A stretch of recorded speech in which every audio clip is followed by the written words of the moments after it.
goes out to my mother, Beverly K. Jacobs, and to the world.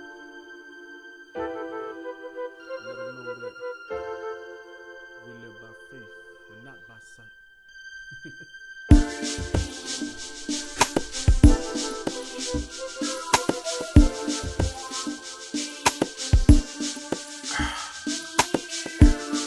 Come as you are.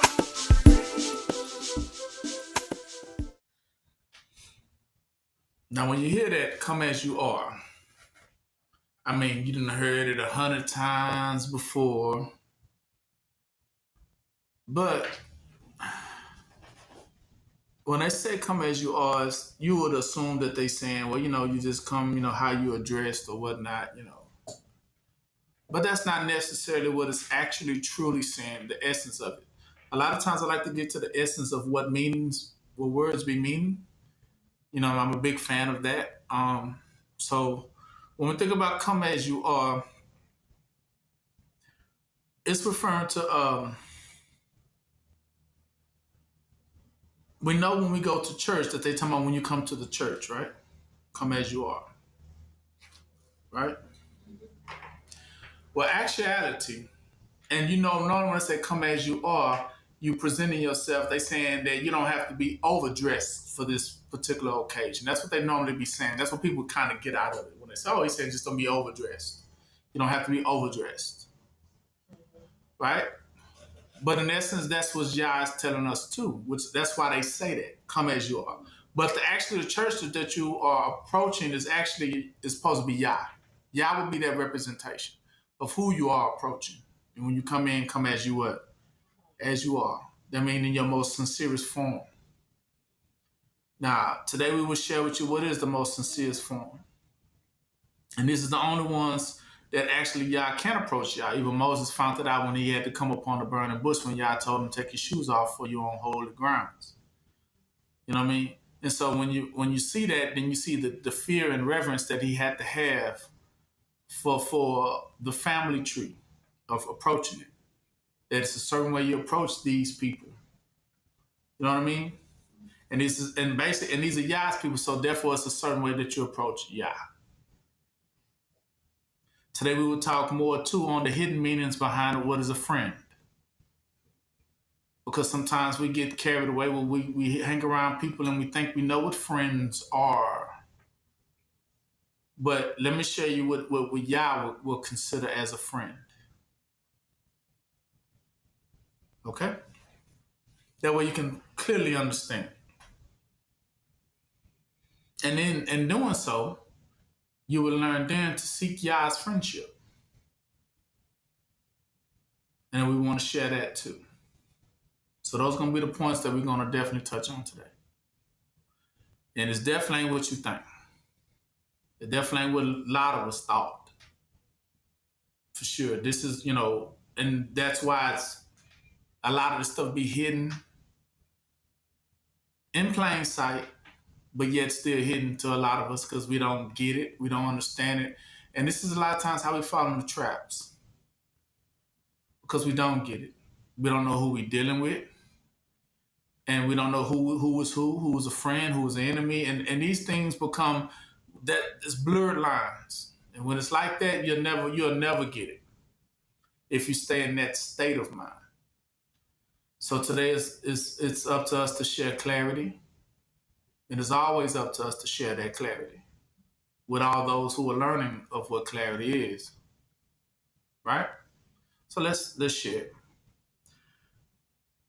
And when you first hear about clarity, you have to go to Genesis 5. Genesis 5.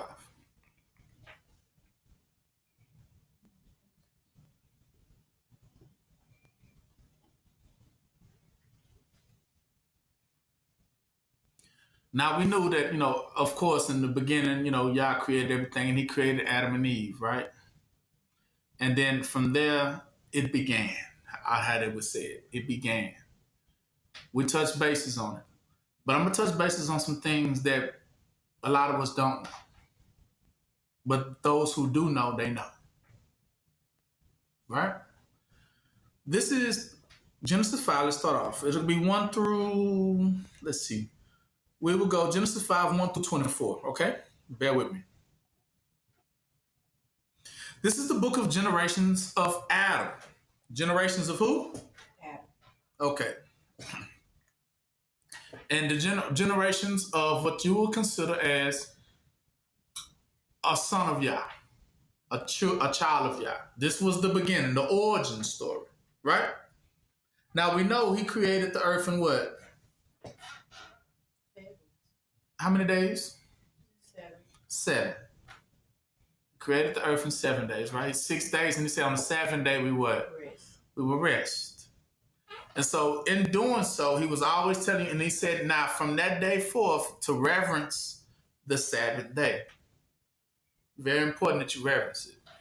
Keep it in reminder. Keep it of a thing that you needed to know and to do.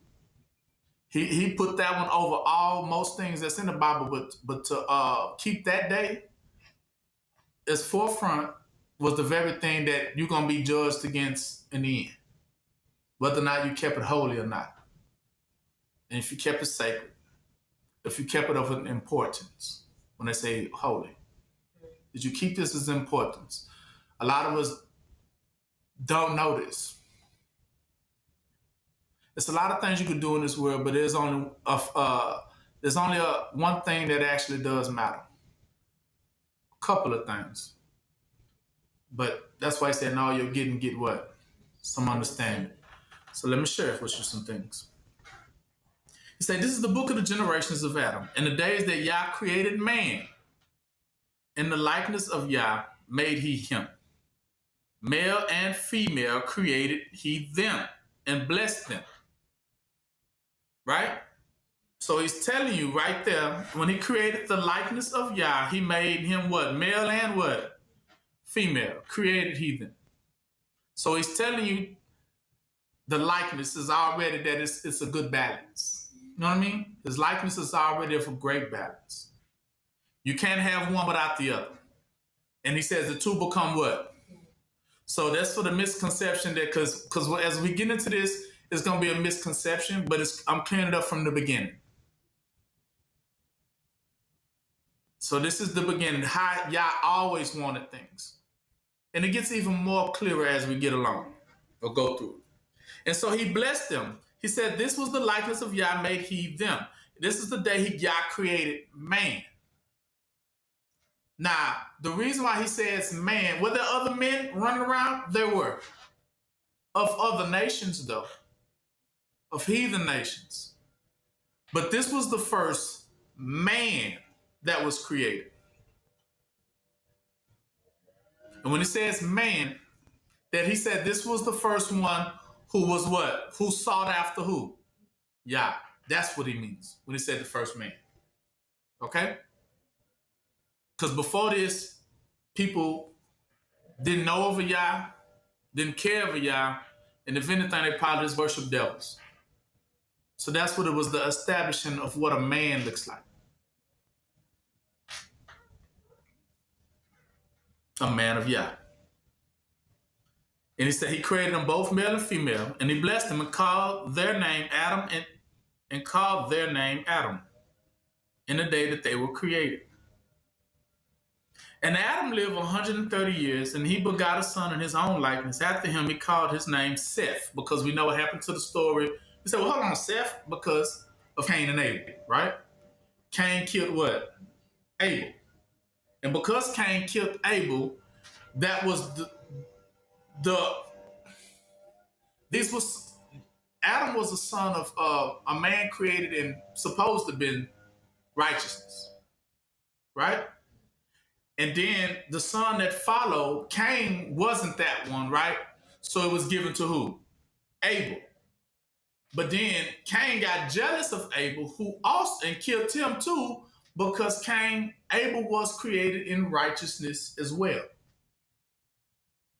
So, because that's what it says, his blood cried out in righteousness when he did slay his brother. So, Cain tried to put out the bloodline right there. But in return, what Yah did was replace Abel with another son to replace Abel's life, that the bloodline of righteousness could what? Continue. Because Cain tried to, of course, end it right there. In the beginning. That's what you will hear. In the beginning. That's why I say in the beginning, the devil was a what? A murderer in the what? That's what they're talking about. In the beginning here. And a liar. In the beginning. He was trying to kill away righteousness. So because of that, verse 3 says he created a son named Seth in place of Abel, who was taken. So Seth became a son of righteousness. Okay? So let's skip it. Let's walk down. Adam was number what? Okay. Keep my fingers. And then after he created Adam, the second one, because it skipped Cain and went to what? Abel, which got killed. So then had to replace Abel with who? Seth. So Seth became what? Two. The second son of righteousness. Right? 4. And the days of Adam after he had begotten Seth, what, 800 years. So you see how long they lived? He lived 800 years.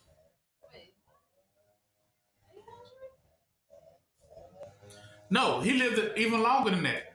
Let's read this carefully. It says, and the days of Adam after he had begotten Seth were what? Yeah, be careful. Don't just run over that. So he lived it even longer than 800 years. He said after he had Seth was an additional what? 800. And he begot sons and daughters, right? In those days they did.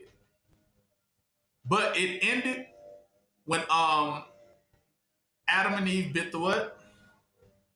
Then that's when they said from that time on, man life would what? Shorten.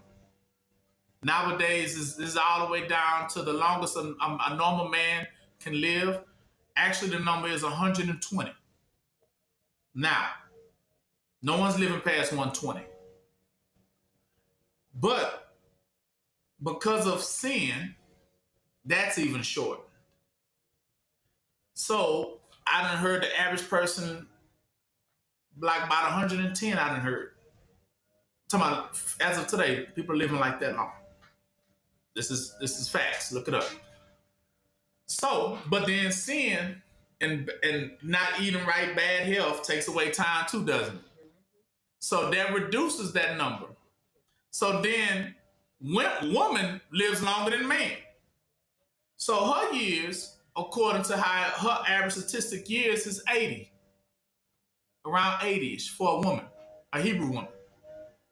To live to around 80, then she passes. And the men are lesser than that. On average, late 70s, maybe. 75 for a man, male Hebrew man. Then, like I say, due to health issues, you know what I'm saying, that number kind of dwindles. Then you have to think about health. If they don't eat right, exercise, stuff like that. That gets short.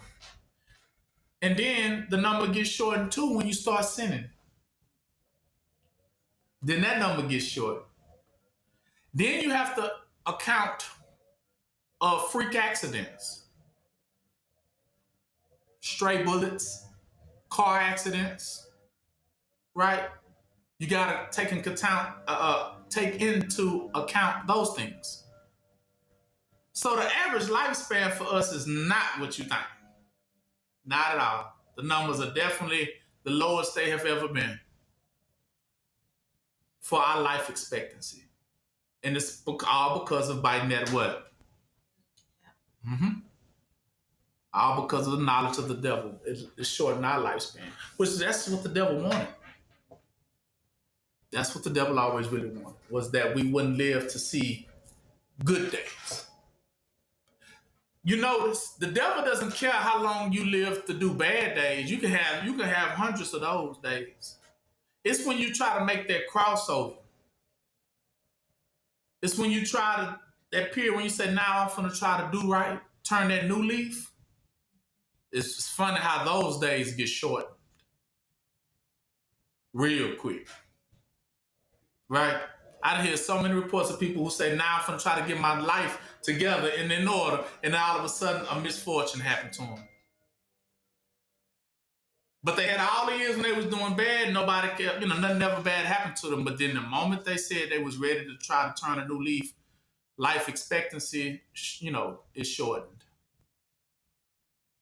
Because that's one thing the devil ain't fenced to do. Give you time to do that. Now the time to do evil, you have as much of it as you need. But the time to do good, you're going to notice is a very short window. That's why he ends things very short. He said the time of righteousness always ends short. It does. All right. So because of that, it says, all the days that Adam lived, this is not telling how long he actually lived. 5 says, and all the days that Adam lived altogether were 900 and what? 30 years, and he died. So he lived almost 1,000 years. They also had the age of Eve too, which is, in the lost books. They like to, I don't know why they don't just put it here, but there's definitely the information is there. And so Seth lived at what? 6 says Seth lived at the 105 years and begot Enos. So Enos is the what? Okay, y'all still with me. He begot Enos. And Enos 807 years. And begot sons and daughters. All the days of Seth were 912 years. And he died. And Enos lived 90 years and begot Canaan. And Enos lived after he begot Canaan 815 years, and he begot sons and daughters. And so Canaan is the what?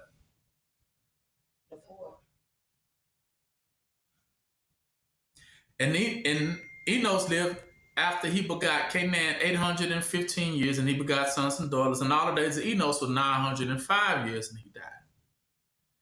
And Canaan lived 70 years, and he begot Mahalalel. Mahalalel.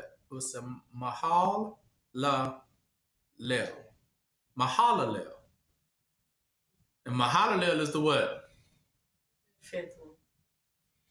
And Canaan lived after he begot Mahalalel 840 years, and he begot sons and daughters.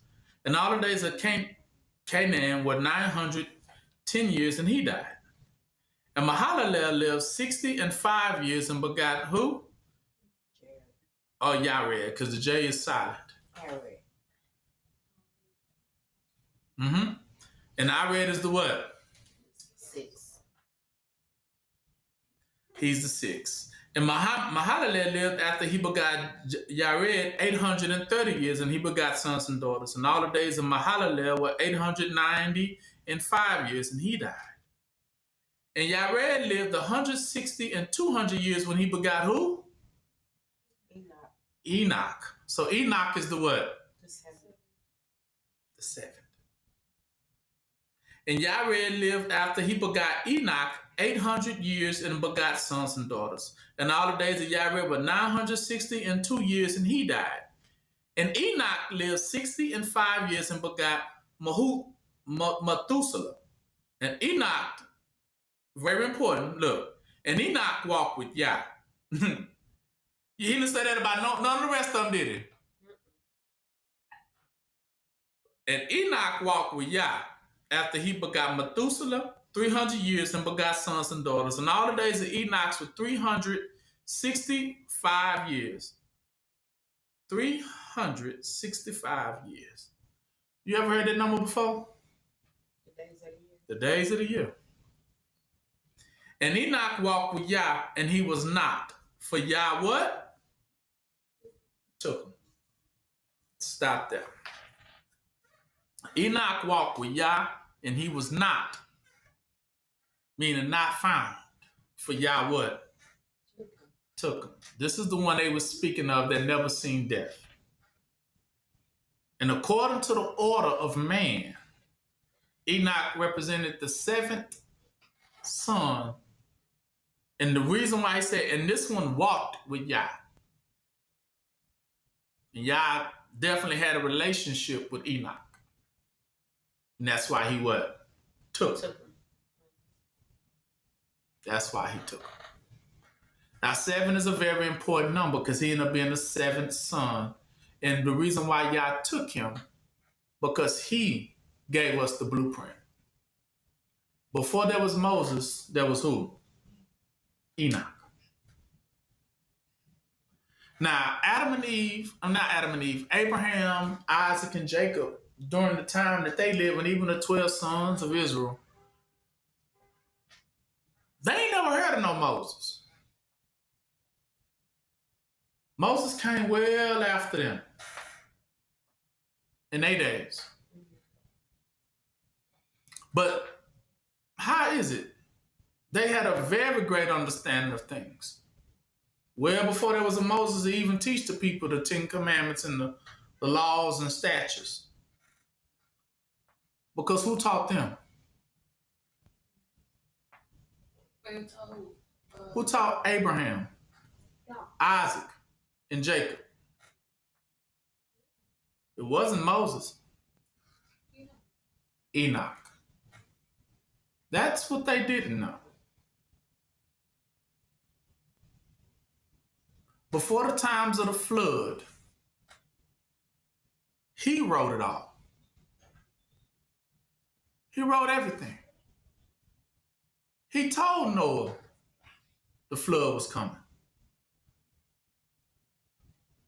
And Noah was the one who built the ark, wasn't it? The ark of what? Anybody know the name of it? The ark of the what? Covenant. Anyone knows what covenant means?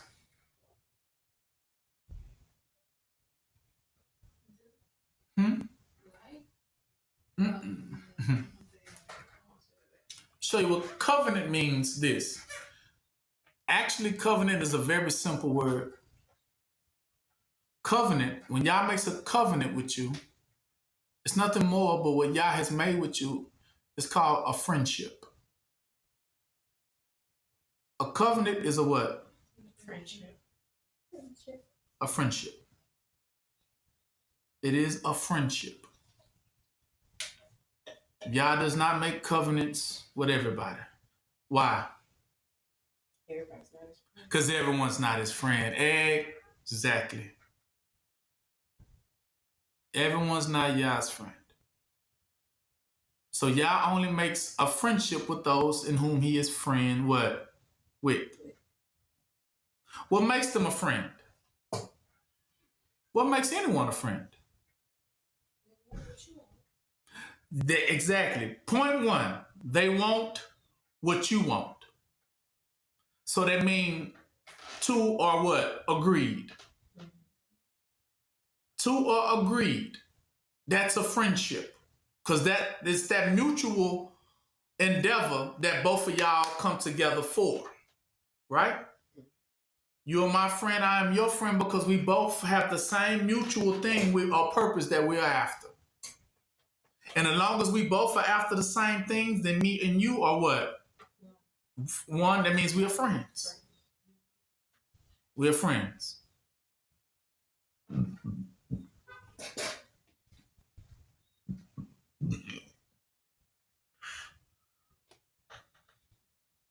But these are the ones that can approach. You will come to find out in the Bible who was friends. For instance, watch this here.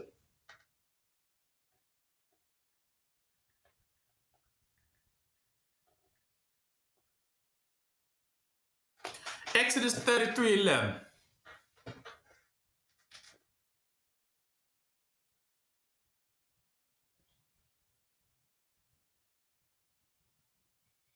What does it say? And the Lord spoke unto who? Face to face, as a man speaketh unto his what? friend. You see that? As a man's, that's what face-to-face means. If Yah speaks to you face-to-face, it's because you are his what? Friends. Because, him and Moses about the same what? How they say you ain't about that life? That's what they mean. Or you about that life. Because I'm about this life. Or you about that life. And if you agree that I'm about that life too, then me and you are what? We friends. Because we both after the same thing. We are both after the same thing. That's why he chose Moses. Remember he told Moses, take your shoes off. See, you can step to me, Moses. Yeah, come on. Because you approach me as a what? How do you know he approached him as a friend when he had to take off his what? Shoes. Exactly. You gotta take it off.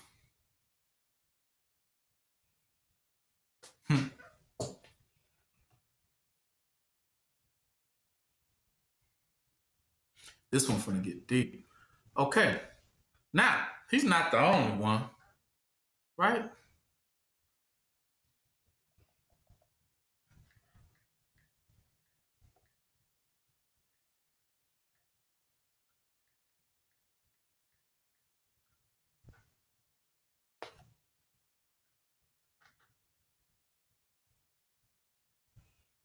James 2:23.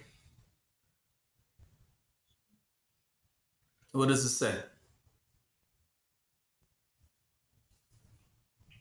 No. Go to Isaiah 41:8.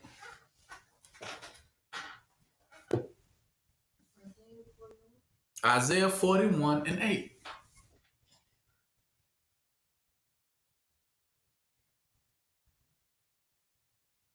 He says, but thou, Israel, art my servant, Jacob, whom I have chosen. The seed of Abraham, my what? See, because when he was finna go down there and tear up Sodom and Gomorrah, who he talked to first? Abraham. And he said, the angel said, should we not tell Abraham what we doing? He said, tell him. Why did they have confidence to tell him? Because he was a friend. He was a friend and still is a friend. See, that's the thing. When you're a friend, y'all don't hide nothing from a friend. See, when you get to hiding things, that's when y'all knows. See, it's certain behaviors that y'all knows what a friend is and what is not a friend. A friend doesn't hide. How do you know? Now, let's go back.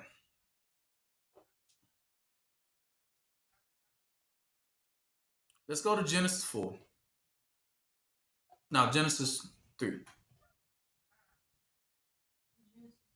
Mm-hmm.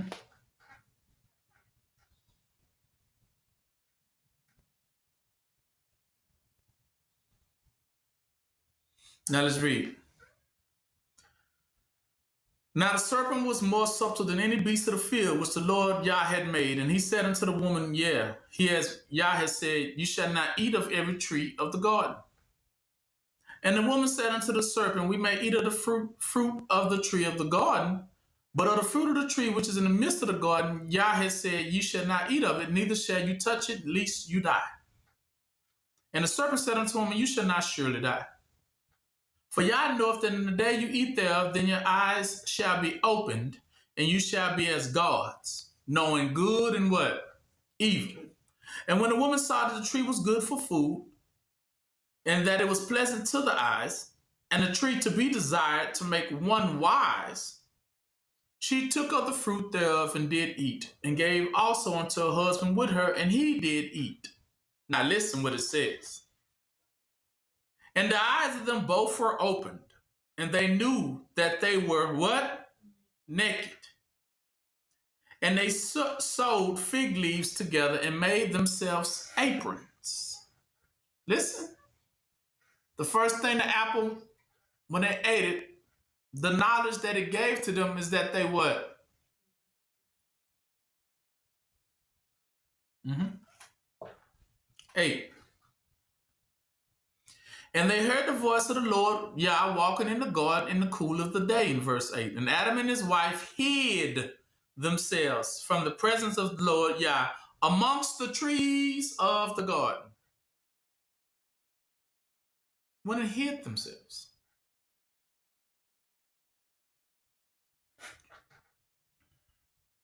Because they felt that what? Well, they knew that they was what? Naked. So the Lord Yah called unto Adam and said to him, where art thou? And he said, I heard thy voice in the garden, Adam, and I was afraid because I was naked and I hid myself. 11. And Yah said unto him, who told you that thou was naked? That's the first question. Who told you you was naked? Right? Who told you you was naked? Well, let's break this down.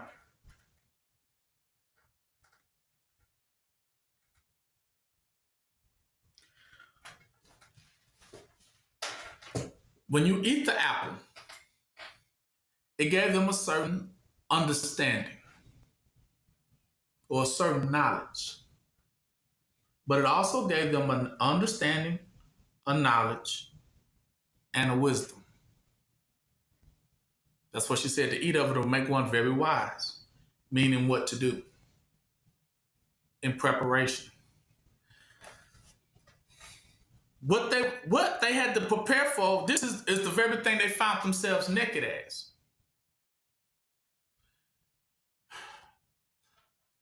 So they said we was not, meaning we naked. So what was they preparing for?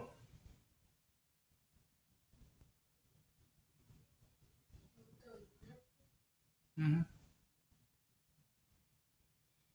See, they came, when they opened up their eyes, they understood that they were naked. Okay, I found this on the web for when they open their eyes, It was preparing to be cold. Hmm? Preparing to be cold.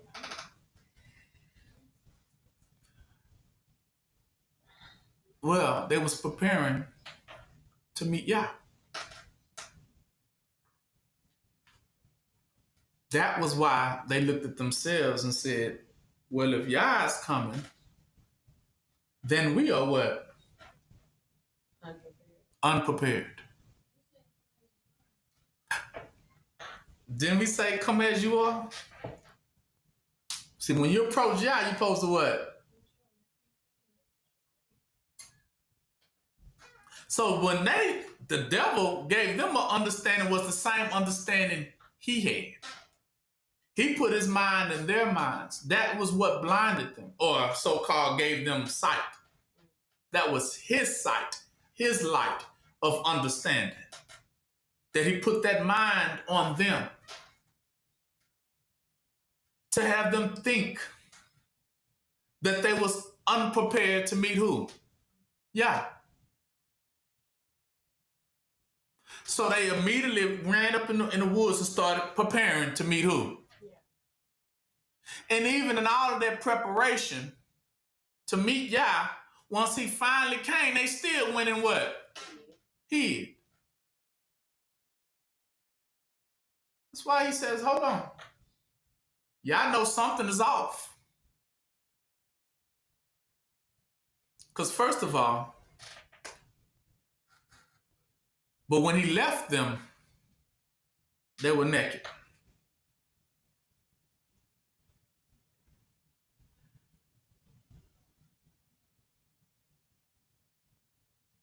But also when he left them, they were alone. That was the first mindset that Adam had. He said sadness filled his countenance because he felt alone.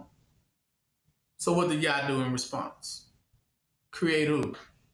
Eve. Naked and alone.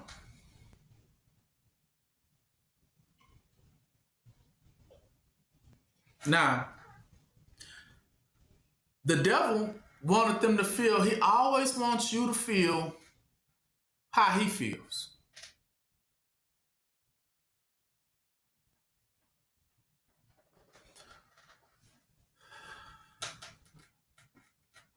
But whenever you approach Yah, I'm telling you now, the knowledge of the devil always teaches one to prepare themselves. And you can see that, I can see it now so clear. Every time they hear Yah coming, everyone gets to start preparing themselves. But then I began to see what type of preparations they were doing. Then I understood why everybody can't approach Yah. Because it's the way that people approach. That's the problem. The problem existed right here. For them to feel naked was to feel like they was unprepared for who they was about to face. Underprepared. But that type of preparation ain't the proper preparation. And that's why it was a sin to them. It was a sin. And he told them, so therefore have you eaten of this, meaning have you received some teaching that I told y'all not to receive? See, the tree represented the devil's what? Teaching. That you're not supposed to receive it because of what it does to you. The teaching sets you up for what? For failure. Though you thinking all the preparation of it, you're going to come out good, but you're actually going to come out failing. That's why I say in all you're getting, right? Get some what? Understanding. That's what they should have gotten. But in return, they sought after the devil's teaching, which comes with no understanding. It comes with his level of what? Understanding. Beneath, they call it, understanding. That's why they call it understanding. Sometimes I be liking to say overstood, but a lot of times I'll say understanding because that's how everybody else says it. And to me, that feels like you just under, and I don't really like being beneath anything. So I don't like the word understand, but I do like overstood, things like that.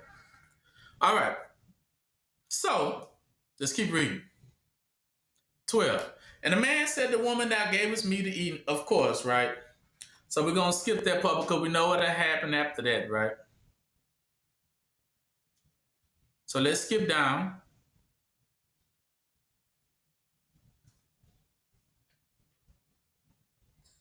to 21.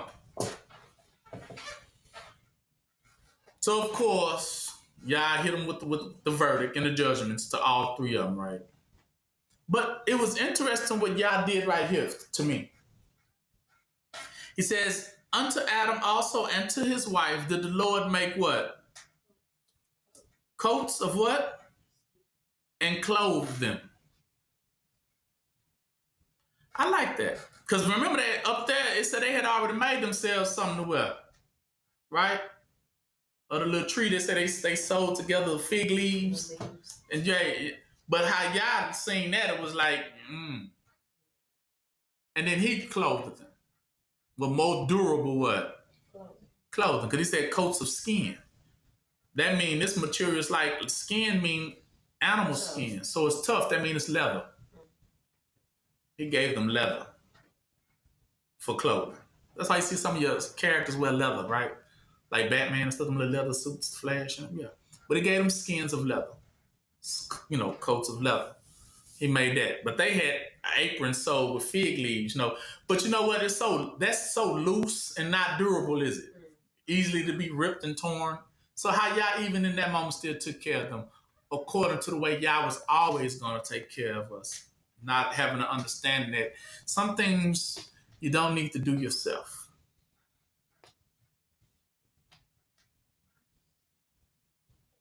So,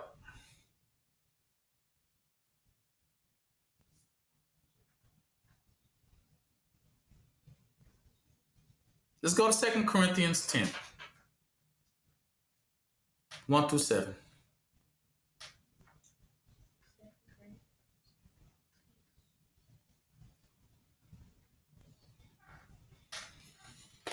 One through 7. He says, so now I, Paul, myself, beseech you by the meekness and gentleness of Yahushua, who in the presence am base amongst you, but being absent am bold towards you. But I beseech you that I may not be bold when I am present with you with that confidence wherewith I think to be bold against some, which think of us as if we walk according to the flesh. Right? And he says, for though we walk in the flesh, we do not war after the flesh. You know, so when he's talking about war, he's talking about things that are for your welfare. He says it right here. He says, for the weapons of our what? Warfare are not what? Carnal, but mighty through Yah to the pulling down of strongholds. You see that? The things that are for our welfare. He's telling you what we do for welfare, like your clothing and stuff. What are we? The things we do and the things we obtain. It ain't gonna be how you gonna obtain things. It's not how we taught. You know, it's the devilish way we are taught how to do things. But it's a proper way you should do things. He says, so for the weapons of our warfare are not carnal, but it's mighty through Yah to the pulling down of these strongholds. Casting down what? Imaginations and every high thing that exalts itself against the knowledge of who? Yah. And bringing into captivity every thought to the obedience of who? Yahushua. And having in a readiness to revenge all disobedience when your obedience is fulfilled. And then he says, so do not look on things after the outward appearance. Stop there. He's telling you don't look at things of the what? Outward appearance. But he's giving you right now that it's only a certain wisdom, which we know is the wisdom of who? Yah, and Yahushua is the only thing that will show us what to do. What to do in preparation of Yah. Right? See, when Adam and Eve knew that Yah was coming, they tried to prepare for Yah. Which we all try to, right? We all think we are. And we all, now I wouldn't say think anymore. We all are preparing to see who. Yeah. But the only difference is when we do prepare to see Yah, in what version will you come in? Will you be found a friend of Yah? Or will you be found what? An enemy. Right? Mm-hmm. Okay.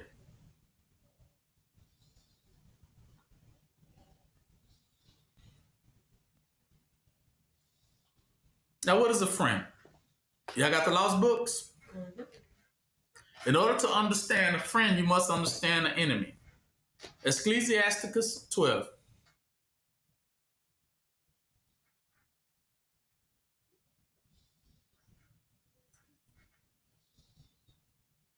It's going to be on the lost books.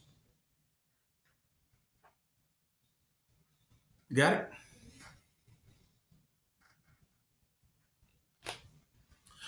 You definitely need to understand this. That's why it's in the lost books. It's always so funny how the stuff that's really of an importance is in the lost books. Because this one right here was describing the difference between a friend and an enemy. So that you wouldn't get caught up. Right? So these are the things that Yah knows. That's why everyone is not able to approach Yah. But those that are only what? Friends. So let's go over it. It says, so when you will do good, know to whom you do it to. Okay? So he's already leading you already with a great point. Because a lot of us think we doing what? Good. And a lot of people think we know who we doing good to, don't we? But right here, he about to clear this up. We're going to clear it up that you will never be misled again. Because now you would know if you are doing any good.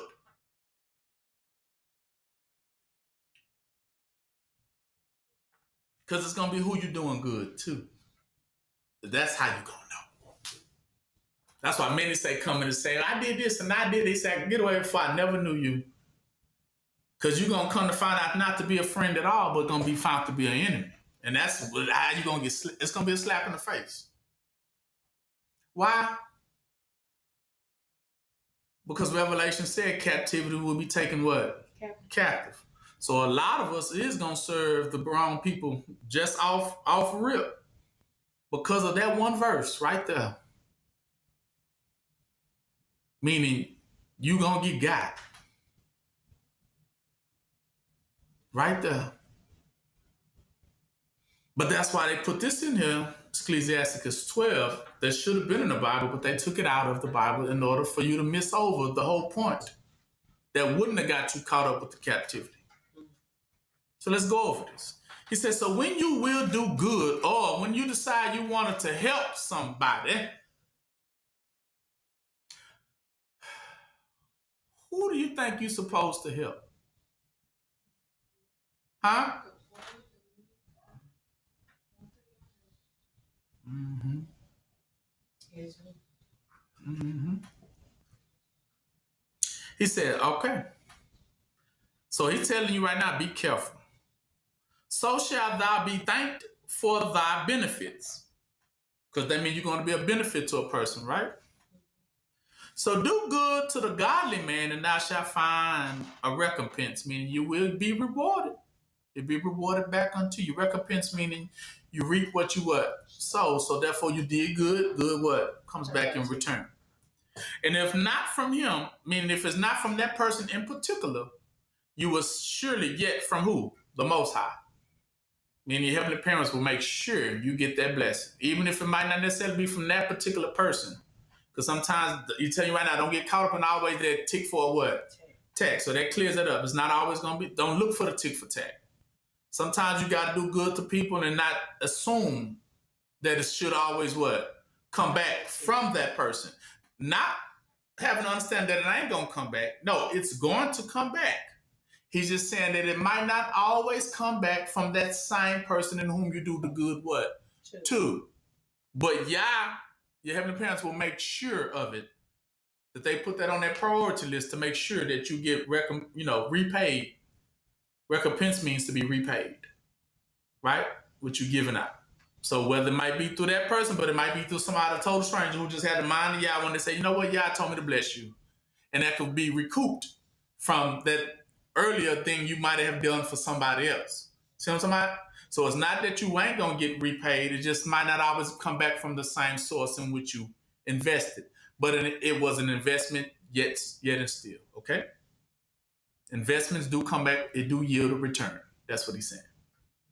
Good. You put out good shall what? Come back. Don't always try to be trained on who you think is supposed to come back from. Because if it doesn't, then you're going to be disappointed, not understanding it if you didn't understand this right here. That's why I got to give it to you so that you understand. Sometimes you do good, but it doesn't always come back from that same source. Okay? So don't get caught up in that eyeballing them like every day they walking. When they going to bless me back? When they going to give me a Sunday back? I remember I gave them that last week. When it come on, it's been about 3 days now. They ain't still. I said, they didn't just got paid too. Okay. And they still ain't coming my way. When they going to, right? Don't be like that. Right? Because they might have probably forgot. And it ain't for you to remind them. You know what? You should have, that's why they say cheerful givers, right? Sometimes when you say you're doing good, just do good sometimes and stop worrying about how it's going to come back. But just know that what? Who seen it? Yeah. Long as you know they seen it, you good. Because that means you know it's coming back. And the good thing about prayers that I learned from Yah is prayers you should always pray. But I think you need to remember these 2 points too. How prayer works. Whenever you pray for something, you normally are praying because it's a certain trial that's taking place, something that's going on that's affecting you right now. You're normally praying for something that you need for that particular issue that you're dealing with, right? And so you say, man, I got this bill. I need $100, right, to pay this bill, right? So that's what I mean. You probably going to pray for something according to something that just came your way that you need to deal with, right? And you asking for this remedy for that, right? So this is how prayer works. You're going to pray for things, right? But sometimes they don't always come, right? So then you probably be at a loss. Like, what happened to my prayer? Share with you 2 things that is either one or the other. It's no other 2 that it actually is. 3, if you want to know the truth. First and foremost, y'all don't hear sinners. So if you're a sinner, y'all ain't even hearing your prayer. So we're going to exclude that person out of this. We're talking about those who are righteous, right? At this point. Because we know, that's why we know for sure why you didn't get what you asked for. We know that. You ain't on team y'all, so no, you wasn't going to get that anyway. You probably asked to win the lotto or something. And of course, y'all ain't going to do that for you. But those that are righteous probably ask for something very sincere. And so they waiting on to get that. So this is the 2 things that normally happens in your prayers. First of all, if it doesn't come what you ask for, first of all, it could mean that y'all seen what it is that you asking for, and y'all telling you that might not be the solution for that particular issue. And that's why you didn't receive it. Because you might have said, I need this for that particular issue, and y'all looked at you and said, he looked at the issue and said, that's not going to fix that issue. You know what I'm saying? Yeah. When you pray, it's not that they don't hear it at that point. They heard it loud and clear. But when you pray, you got to understand your heavenly parents, they don't look for Band-Aid solutions. They look for what? Permanent solutions. So if you didn't get that one particular thing you asked, is maybe because the heavenly parents saying, well, I don't think that's gonna solve that particular situation, or it's not needed. It's not needed. For that particular situation, what you just asked for is not needed. But I have something else in mind. See, that's that. So understand that. Sometimes when you pray for something, you wonder why I didn't get that, because your heavenly parents seen the situation and said that's not necessary for that particular situation or trial or particular issue you're dealing with right now. That wouldn't solve that. So that's not needed. I didn't answer that because you don't need that. It's not necessary. And number 2, if you didn't receive it, it's because it's still coming. But it will come at a later date. And that date determines your faith. Which means if you sinning, it's not that it ain't coming. You have delayed it. Through what? Sin. You have done something that delayed it. Because normally your blessings, when you pray, they come speedily. But if it's ever delayed, that means you need to check something that you might have done. That means you need to check all your little dot your I's and cross your T's. Okay, did I do something? Because that's what he's telling you. Normally what's happening is that it's not needed, or it's coming, but you done did something to kind of make it slow the process down. But it's still what?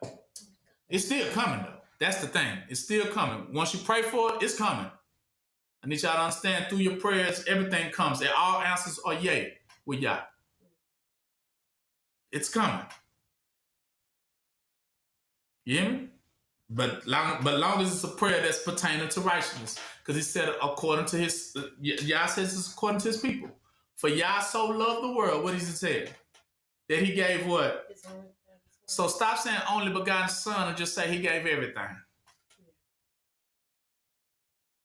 For Yah so loved them people that he gave everything for them to make sure what?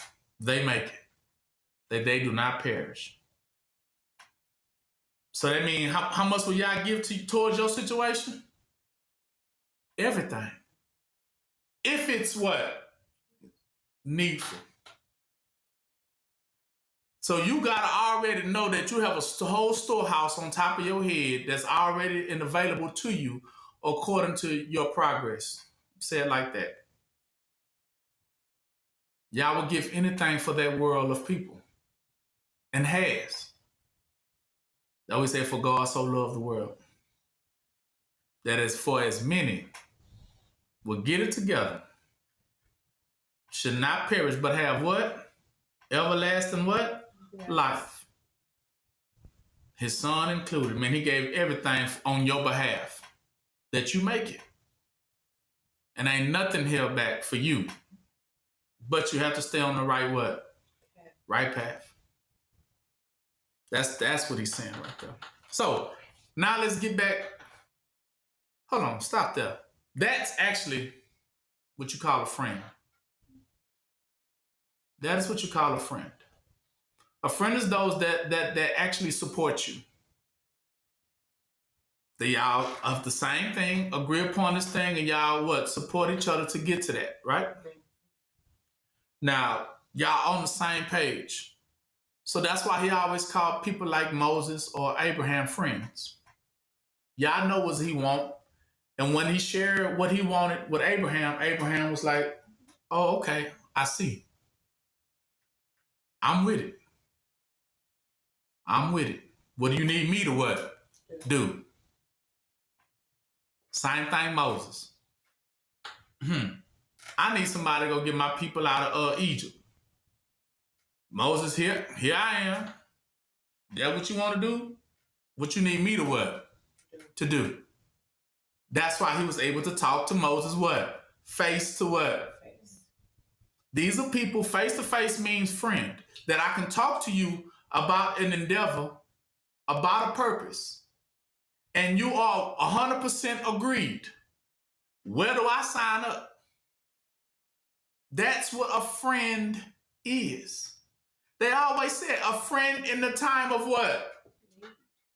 So when do you know that they are friends? At what point in particular time in your life will you know if they are friends? When you fall in what?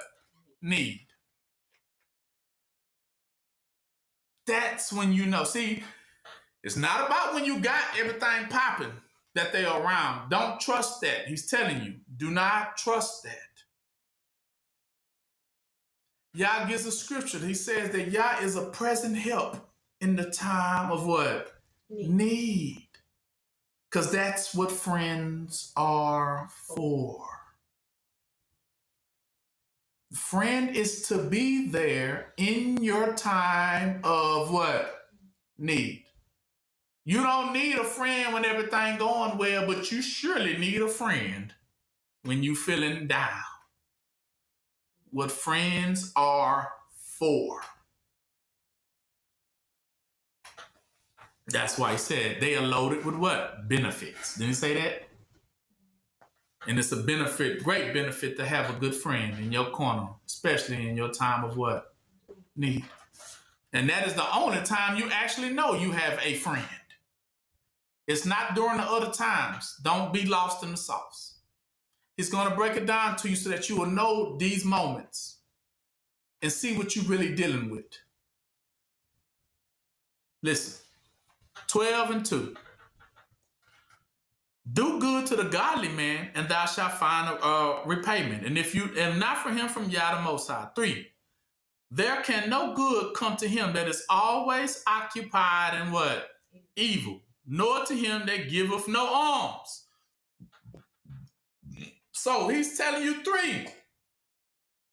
When he says, when you look to do good, to do someone good, you better not look for a person like this to do good too. Let me help you. He says there can no good come to him that is always occupied in what? Evil. So if you know that they evil, you know that they ain't about that life, do not assist them. You are not to be their what? Friend. I can't help you if you looking to do evil. You are on your what? On. And not only that, no longer am I your friend, but now because it's evil what you are doing, if anything, you have ignited a what? An enemy. This is truth. When I know you about evil, and then it is found out you are of evil. No, it ain't just that we are no longer friends. No. You become at that point a what of Yah? An enemy of Yah. Same way if you do evil now, are you a friend of Yah or enemy? How you know? Because he just said sinners' prayers he don't what? Hear. Meaning he don't help you in time of what? Exactly. He only helps friends. He doesn't help enemies in time of need. He's telling you that right here.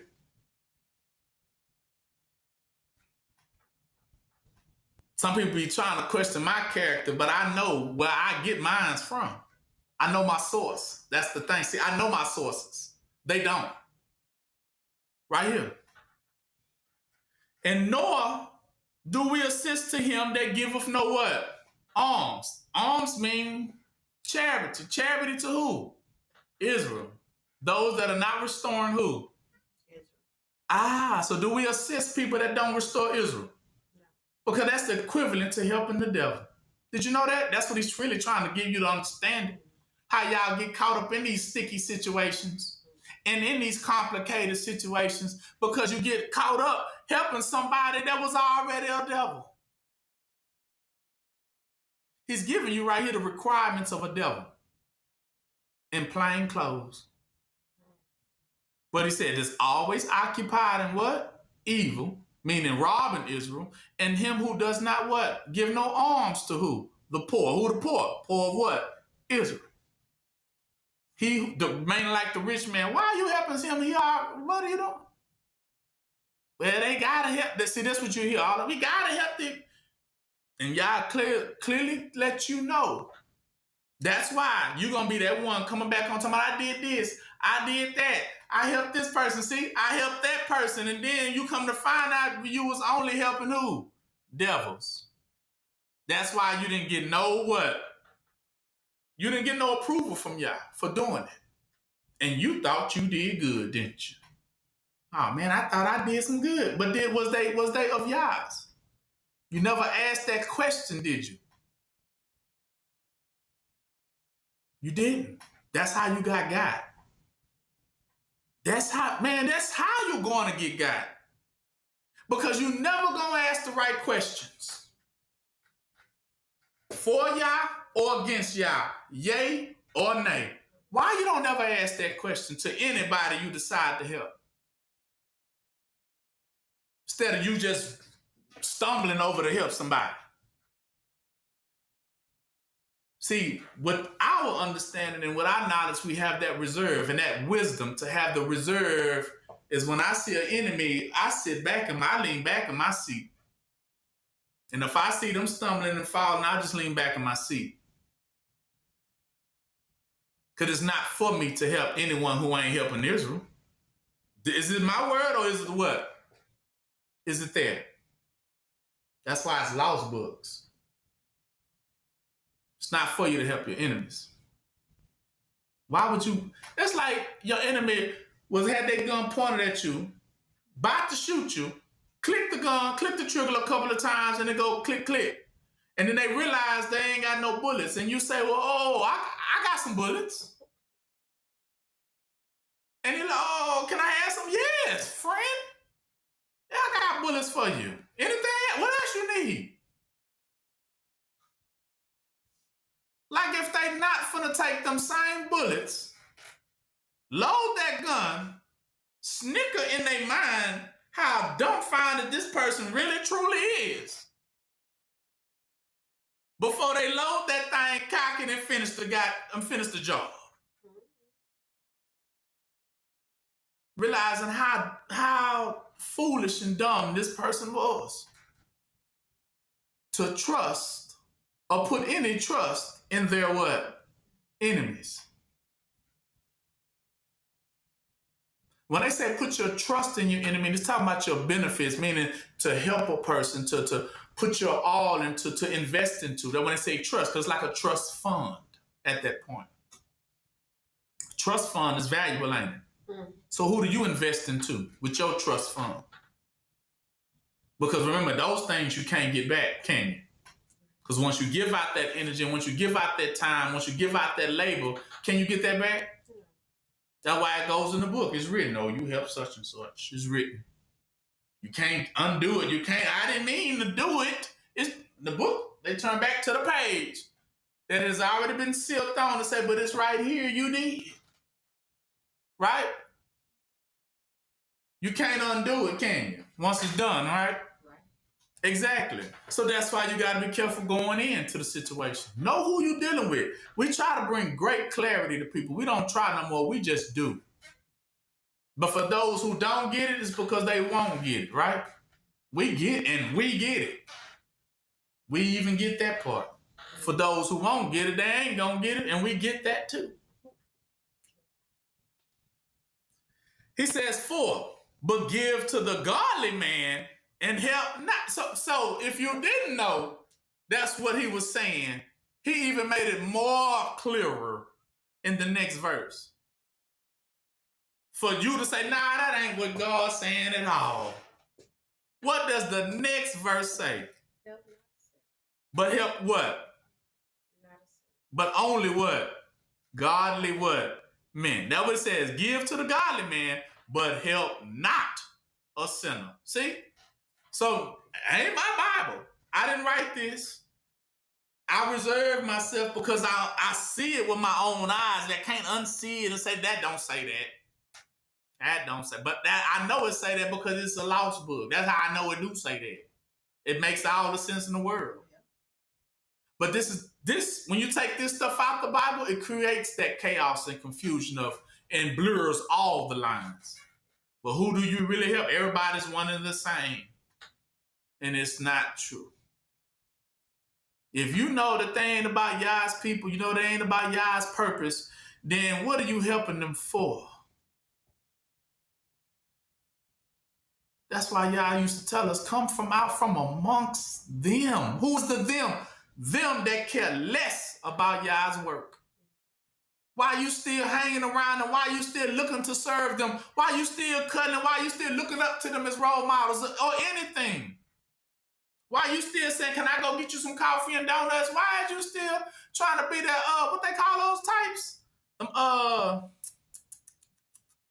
It's a word they use for, not secretaries, but they call them little ones, they ain't got the job, interns, exactly, interns. You want to do it for free. You want to be an intern to them. I do it. I go get, you need coffee and donuts, I go get that. Hi, David Chappelle, I need you to go back and give me some Cambodian milk. And bring me back a dozen of red balloons. Yeah, like what? And you go do it. You go, yeah, I got it. I go do it. Anything you need, anything. That's what he's telling you. You sitting there looking like a fool. That's why you read later crying out, talking about, Yah, deliver me from evil. Believe me not into, yeah, why you praying that now? Because you realize in the end that was a devil. But he told you here, do not assist them. Assist goes back, help goes back to the word friend.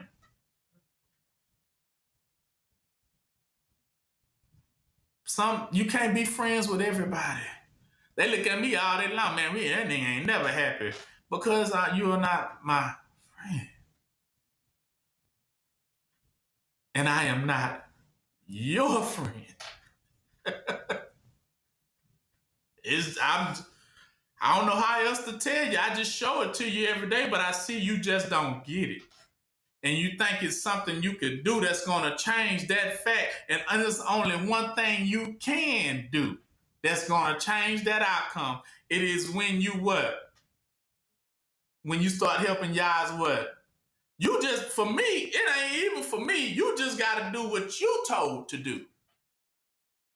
Then we good. What are you told to do? Follow the command. Just like I have to. But I'm not a friend of you if you ain't following what? Command? I can't be. That makes me an enemy too. Just by helping you. A bird of a feather flocks together. And then I become, in any one of your crimes, I just become a partaker, which in our term, we call it just an accessory to murder. No. I'm not going with you to go do this or going with you to go. No, you do that all by yourself. Not trying to make sure you have a good day. No, ma'am. No, sir. I'm not trying to give you no confidence. None. See, to have me is to have confidence. I am not allowed to give you that. You got to learn that you have to do it on your what? If you planning on doing it. But it ain't going to be but by the help of me. Especially once I know what side you truly reside on. It's just when I come into that understanding that you out of there. 5. Do well unto him that is lowly, see, that has been humbled, has been broken. But give not to the what? Ungodly. See? Hold back thy bread. See, he even tell you, baby, don't even buy them no groceries. Hold back your bread. Don't, that's why you hear the term said, don't give what is holy to the what? See, now you get it. See, this supposed to be now. It would have made that make more sense. That's what he was always telling you. See, your holiness is the good things that you want to do. And he said, but don't give all your good energy to a dog or to a pig. A person that's ungodly. And they be looking at you too. Every time they look at you for that help and assistance, you gonna help me, you gonna help me. And I'm like, no. Laughing right along with that, no. See, because out of all the laughter, I can laugh with you all day, but I'm always keen on understanding of who I'm dealing with. We can laugh about it. We can keep, yeah, but I no. Yeah, it ain't gonna be no. It's not gonna. You're not gonna get a different outcome until you do something different. That's how it works. That's how it works. But game running, manipulation, slickness, all that ain't gonna move me. Cause you still lying. That don't move me. We know those tricks. He tell us to be. He said, I pray that you be not ignorant of the devil's devices. See, you got to be not ignorant, but be very wise. He said, be harmless as a sheep, but wise as a serpent. Meaning, you don't have to be a serpent, but you better know all his tricks. You better know all the tricks. But you don't have to be, they would say, be harmless as a sheep. Harmless. Meaning, I ain't about that life. But I know all the tricks that you gonna try to use on me. I do know that. That would mean be wise as a snake. Be wise, just as wise as the manipulator. So that means you can both laugh in the same room, right? Ha ha ha ha ha ha ha ha. Yeah. But all the while, but no. Exactly. Y'all gonna laugh and say ha ha ha ha ha. Yeah, no. Oh, you thought no, I'm still the same. I was just laughing with you. That's it. But no, I was laughing at you, not really with you. Right. You gotta be of that sort. So, and give it not unto him. And this is gonna explain why. See, because this comes back into their pride if you do help them. See, this is the key. Because at least if you do decide to help them, this is how they feeling in their mind when you do help them. Oh, yeah, I got it. See, that's what he takes. See, at least he feel that he overmastered what? You. See, yeah. He talked that smack, but I still got him to do it, though. See that, you know that we say be wise, think like they would think. Because that's exactly how they would think. Yeah, I was playing with him, but yeah, I still got him to do what I wanted him to do, though.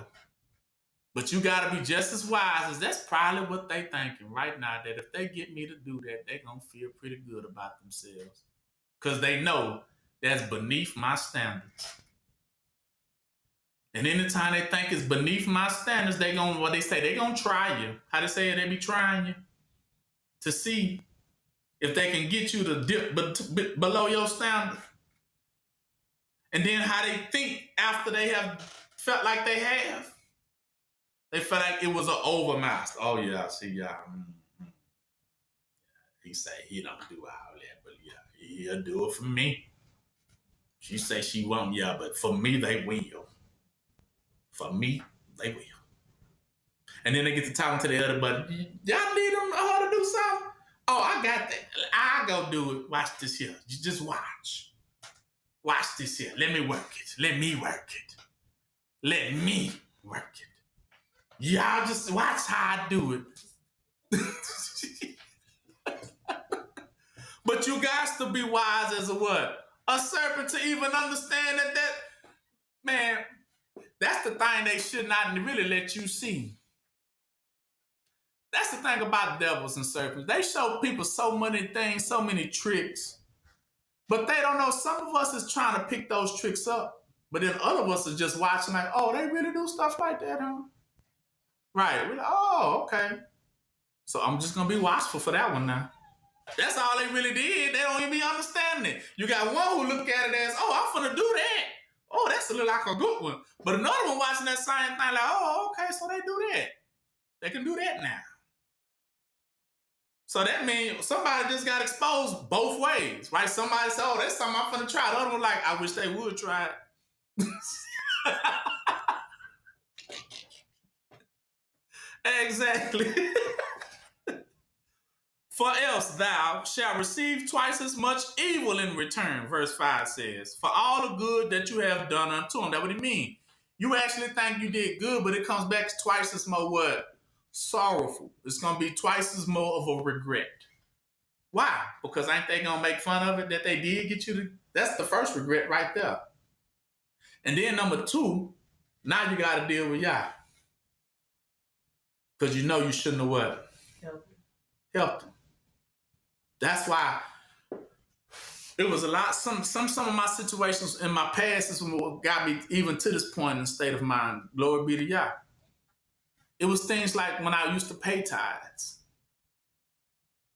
You know, I would pay them thinking I was going to get a blessing. And like soon after I do something, then something my family would need and we'd be struggling at it. Like, dang, I just gave it away. I thought I supposed to, got some good out of it, but now I wish I had that back. I wish I needed that little bit of, the X amount of this or that. Now what am I going to do? Right? And it was in some of those moments that I used to realize, ask myself, did I do the right thing? Did I do the right thing? And to the right people? But I thank y'all for my family size, because those things made it a no-brainer for me. It really did. Because I had to make some serious life choices. It's either help you or help my family. And I'm looking at real life choices is what I'm going to really supposed to do as a man, right? As a head of household, what am I supposed to do? Should I give to these grown folks over here who already should have, older than me, people who should already have their life things worked out, and take away from these little bitty ones who depend on me to provide for them? It's life choices. But I thank God that he made it very easy for me to make that choice. And I didn't ever have to look back on it to say that I was wrong. I didn't have to question, because every time I did that came out right. Every time I put those in help more than I put in the people who didn't really need the help, that always came out good, and I always felt good afterwards because I knew they needed it, and I knew they really didn't need it. Some people, man, people be loving to try you, get you to do things that they really don't even be needing, just to see if you'll do it. You know, but then you got people out here who really do need these things, and we'll overlook them because we didn't just gave it to that person who really didn't need it. You know what I'm saying? So it made it just that more easier for me. But every time I did for people who really needed it, I ain't gonna lie, I felt so good afterwards. And then I ended up getting a blessing on top of it. So I knew I was headed in the right direction. So let me do this more often. Then I stopped doing things that I regretted.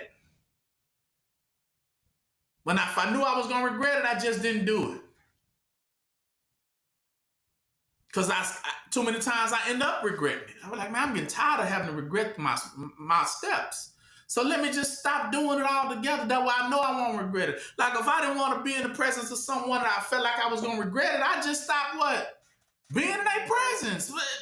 Yes. And then I felt a whole lot better. Like at least I ain't never had to go through that no more. And it did feel better. I didn't miss those situations. I really miss being talked bad to. Who misses that? I do miss being drilled. Who misses that?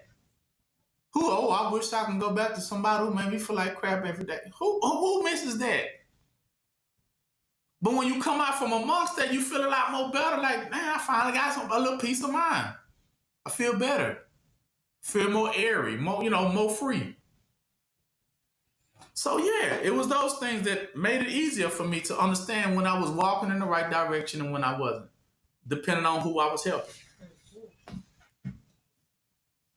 And every time I help Yah's people, it's evident. People try me, but what I'm saying is, for the overall, I get just blessings when I don't help them. That's the whole point of it. I noticed, I'm like, dang, when I don't help you, things come out good for me. It was fun. They were like, okay, I'm not just gonna help you because I knew that. Then I looked around. I was waiting for the lightning. When you first hear that you ain't supposed to do that, so you wait for the lightning to strike you. Like, man, I'm gonna get in trouble if I don't help this, Because people used to tell me, how they used to say it, it's better when they're happy. That way they be like, you just keep everyone happy. You're good. But the moment I said, so I used to be a people pleaser, right? Want to just have peace with everybody, making people, pleasing everybody. And so the one time I didn't, I would feel like lightning about to strike. You know what I'm saying? I'm going to get in trouble for this one. Especially if I anger somebody because I didn't do something. Then I would feel like, man, I know I'm going, But then I wouldn't feel like that. And y'all would pat me on my back like, no, you good. You did right. See, for every time I did it, they gave me the confidence to keep going. See, the word that way said, I give you my peace, not like the world give it to you. People gonna swear that what they're doing for them gonna give you peace, but it doesn't. You know what actually it becomes? It becomes a burden. Now you burden with it. Same way like giving gifts on Christmas. It started off being some fun to do. Now it becomes a burden. That's what it means. Their peace starts becoming a burden. And that's when you realize that's not peace anymore. It's taking away my what? Ripping it away from me. That's why Yah says, I give you, Yahushua said, I give you my peace, not like the peace that the world is going to offer you. Because people are going to say, if you follow my campaign, if you help me, if you assist me, if you be my friend, how many loaded benefits it comes with. But that's the thing. I only really needed one thing. And I realized, but you offer me everything else but that. That's when you understand that's a burden. Now, out of everything they offered you, what is the one thing they didn't offer you?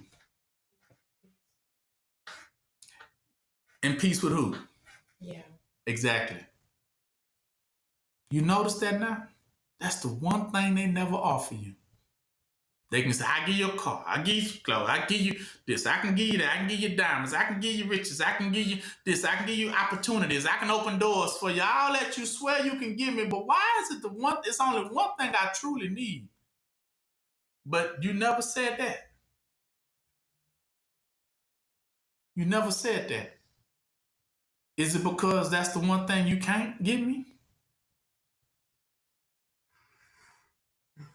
And then you kind of find out it is the one thing that they can't give you. And they know that too. And what they didn't tell you, baby, that was the only thing that truly was needful. The truest thing that's ever really needful, to be honest, is a friendship with Yah. That is what's needed and what is most needful for all of us.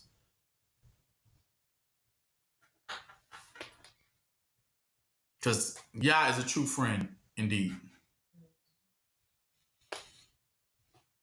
He says this. For the Most High, listen, 6, so that you even more so know. Now we're going to talk about the relationship Yah has with sinners. So you know.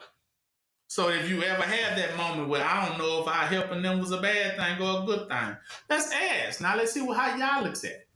6, what does it say? For the Most High what?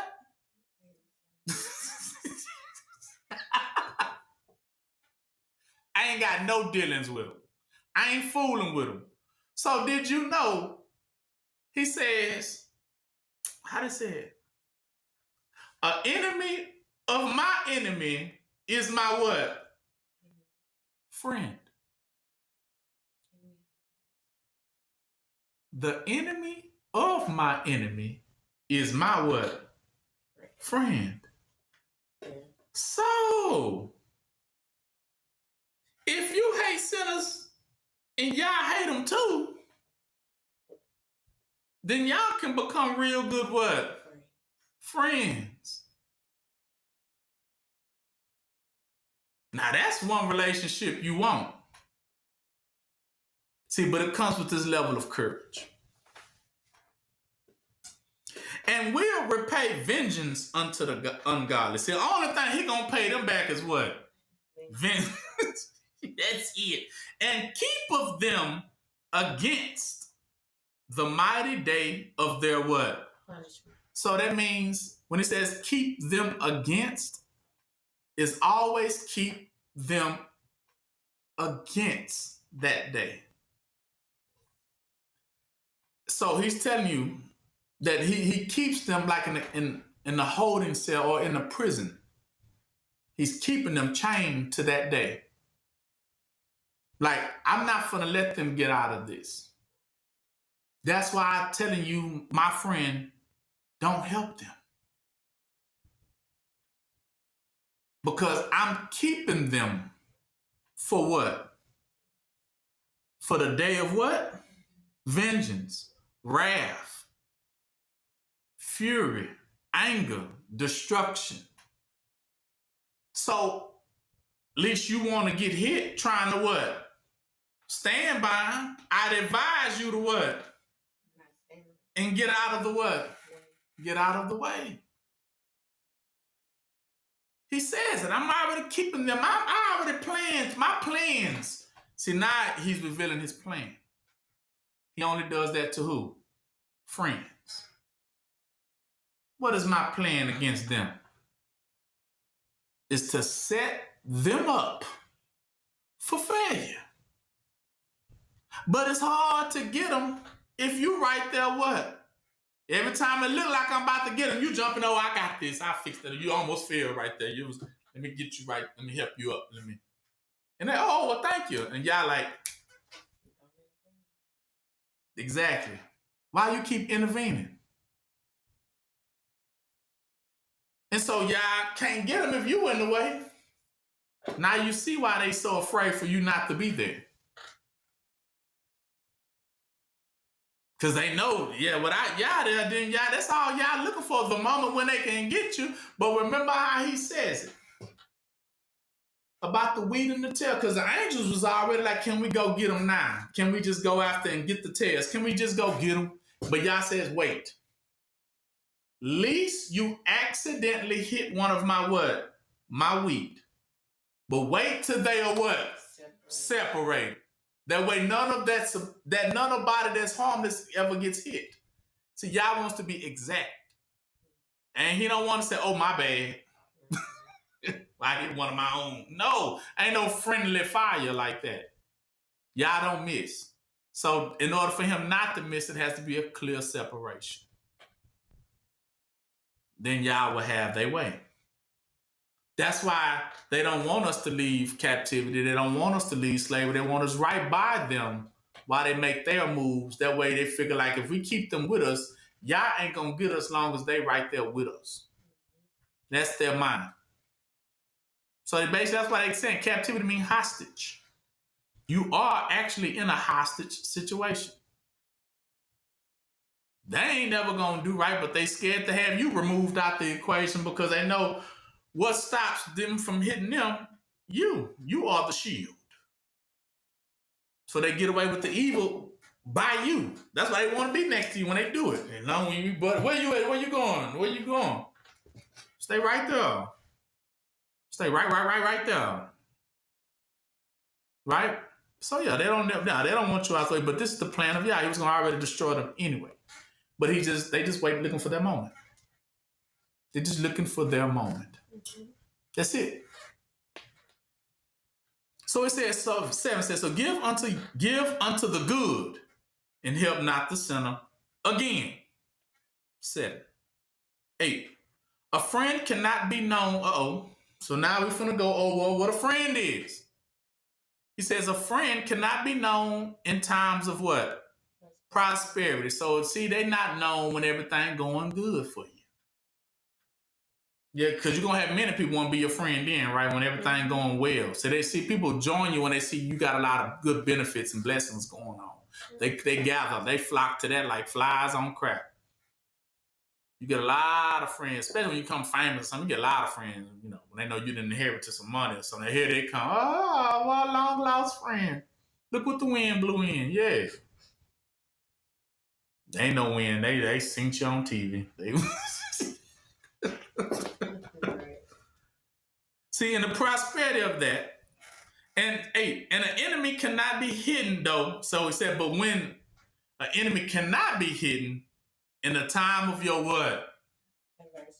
See, because that's what they was laying around for. He's trying to tell you so that you can make a clear separation. He's telling you the time that they're going to make themselves known. He's giving it to you right there. They're going to appear or come out wolf out of sheep clothing. It was me. That's it.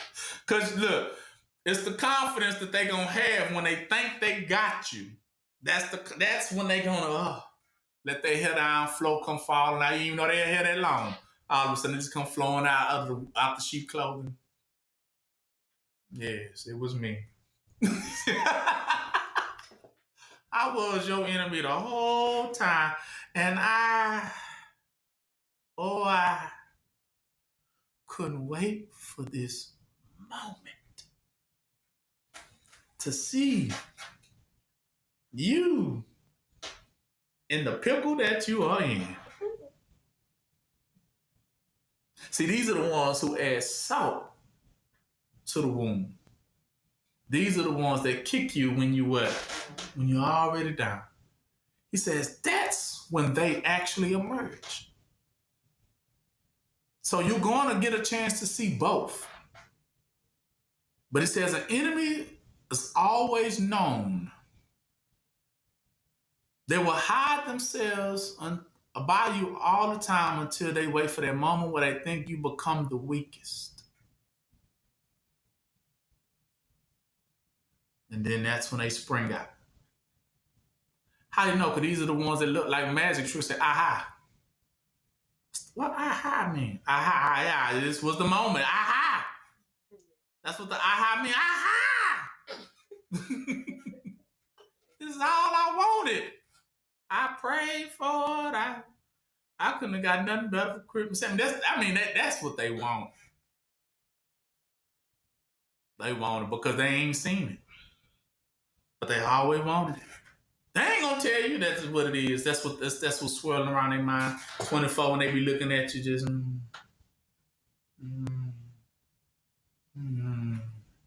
oh, not yet.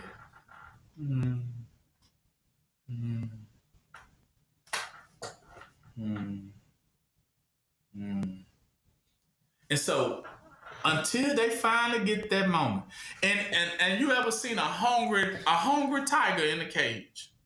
They bones be showing. That's how badly they want you to get caught up. Like a hungry lion that just got a piece of meat. What it's gonna do? It could be passed out in the cage because it's so hungry. You seeing his ribs, malnutritious lion laying there like this with his tongue out. And then you put a fresh piece of meat by his nose.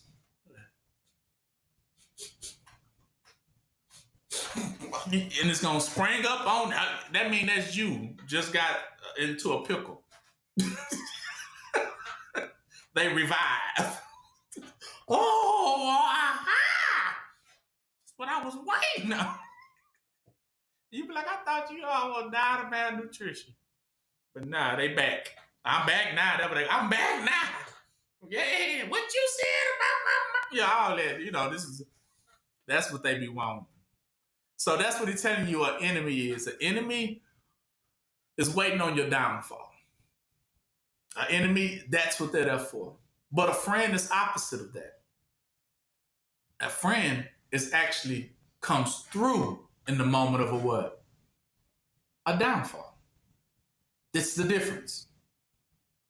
A friend, when they see you about to fall or have fallen, they spring into action to be of your rescue.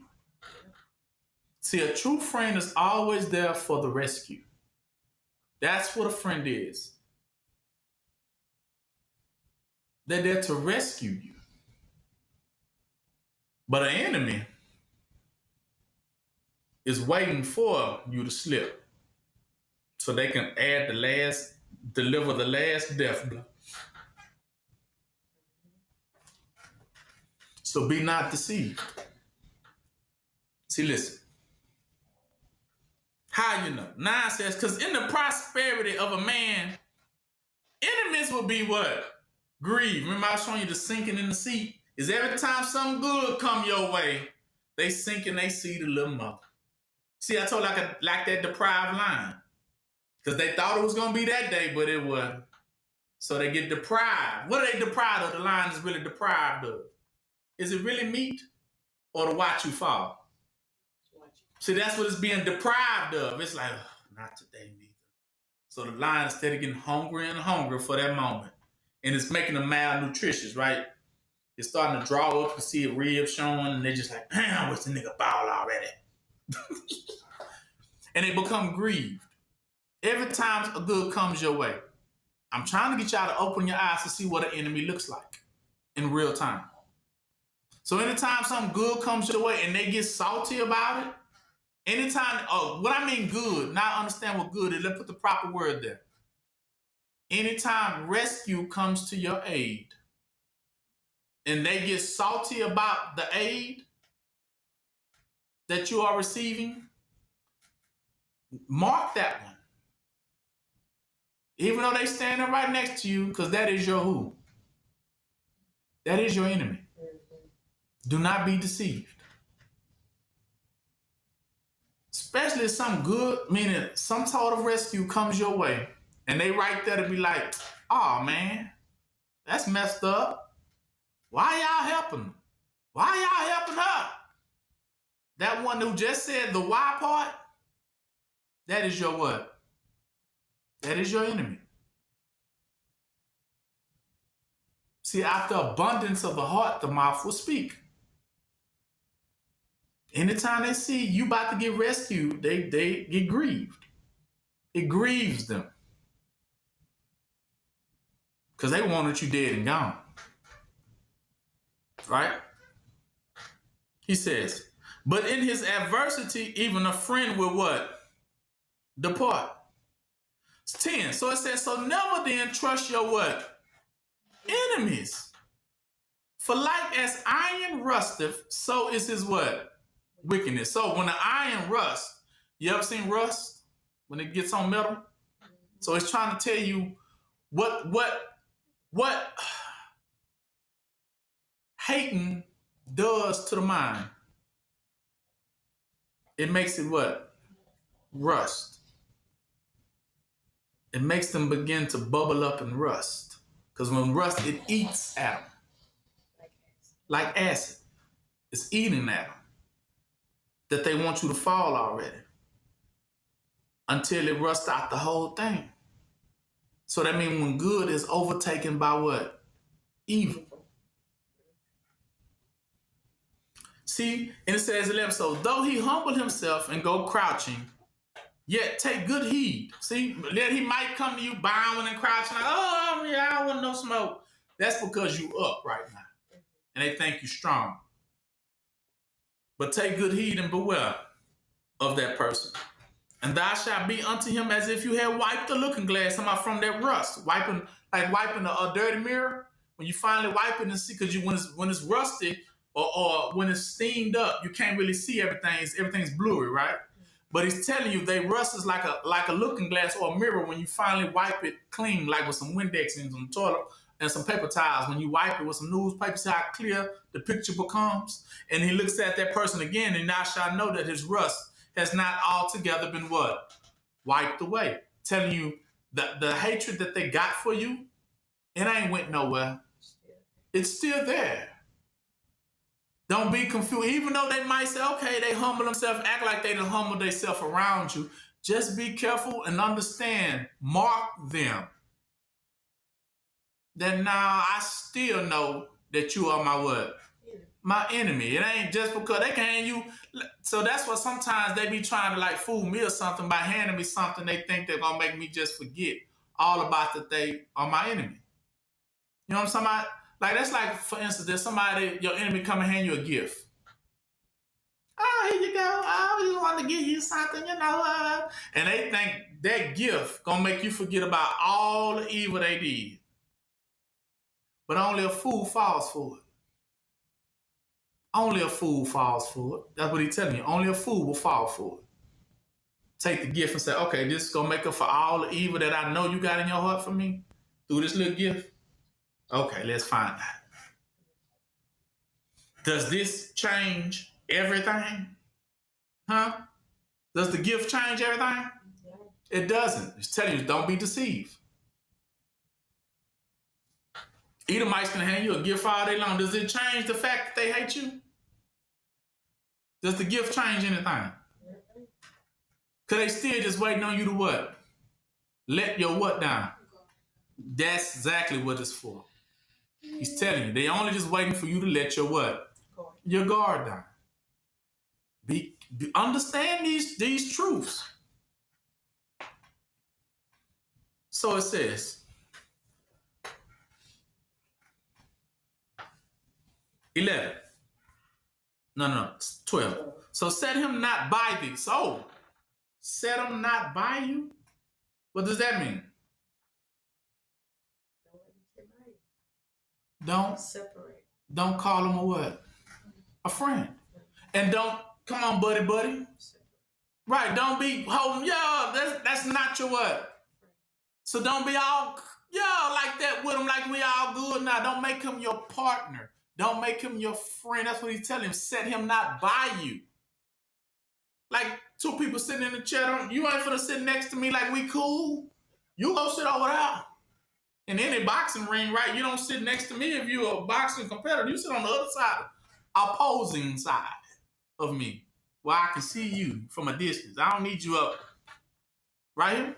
Because that's what we said, meaning don't let them get close. Don't be deceived. They're not your friend. Don't let them sit by you. Because he's going to tell you why. He's going to tell you why. Don't start inviting them to your houses and to your homes and start, getting all buddy with them. Because it's a trick. It's a trick. Listen what he says. Set him not by you. Why?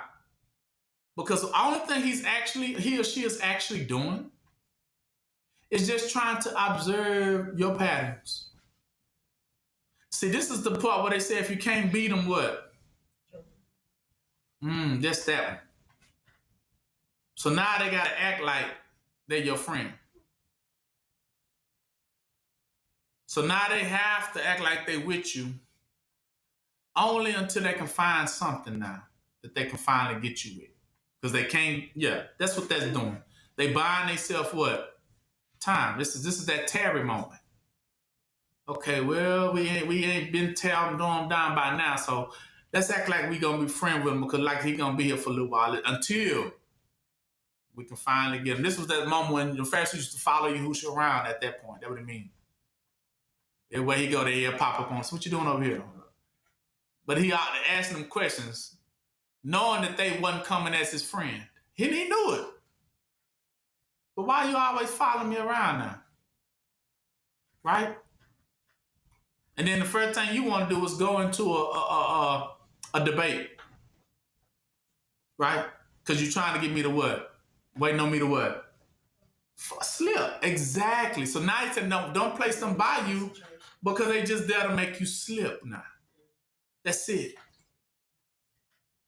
And but we're knowing that they're going to be still the same one when you do fall.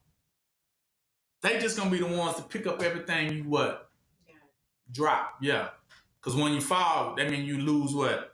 Everything. So the reason why they're getting close to you is so when you do fall, they're going to be the one that just like this. Yeah. Falls in their hands. You just got to watch them. They're very slick and cunning. He says, yeah. Because when he have overthrown, and that's what they mean. Next thing going to do now, when they get close to you, close means now they're trying to get amongst your peers, ones that do agree with you. And what are they really there to do?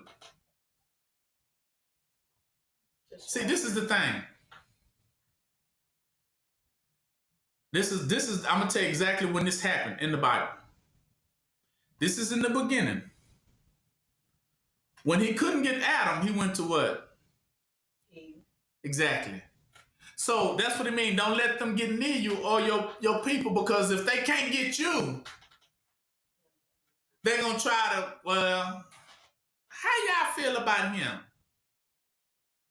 Everybody like, well, we cool. But then now their goal is to what? Poison against you. If I can't make you fall, maybe I could turn some of your people what? Make you fall through them. Maybe I can get in their head. Maybe I can get one of them, people that's more closer what? To you. It used to be like that too. I remember sometimes, well, nah, I don't want to talk about that one. But they would look to overthrow you. So that means they trying to go through everybody that you are associated with and trying to turn them what? Against you. So they can still have a reason, or not a reason, but a cover to overthrow you, because it was still that same original hatred that they had, but now they got somebody who what? Agrees with them. So when they do the same thing they always wanted to do, they just bring some friends. That's it. See, he's standing up in your place because all they really wanted to do, an enemy really, the reason why it's your enemy, because the enemy just really wants what? To take your place at the end of the day. That's what it's there for. That was always what it was for. They want you removed so that they can stand up and as you, saying that they is you, that I don't know why people was even listening to you. But now that you are gone, listen to what? Me.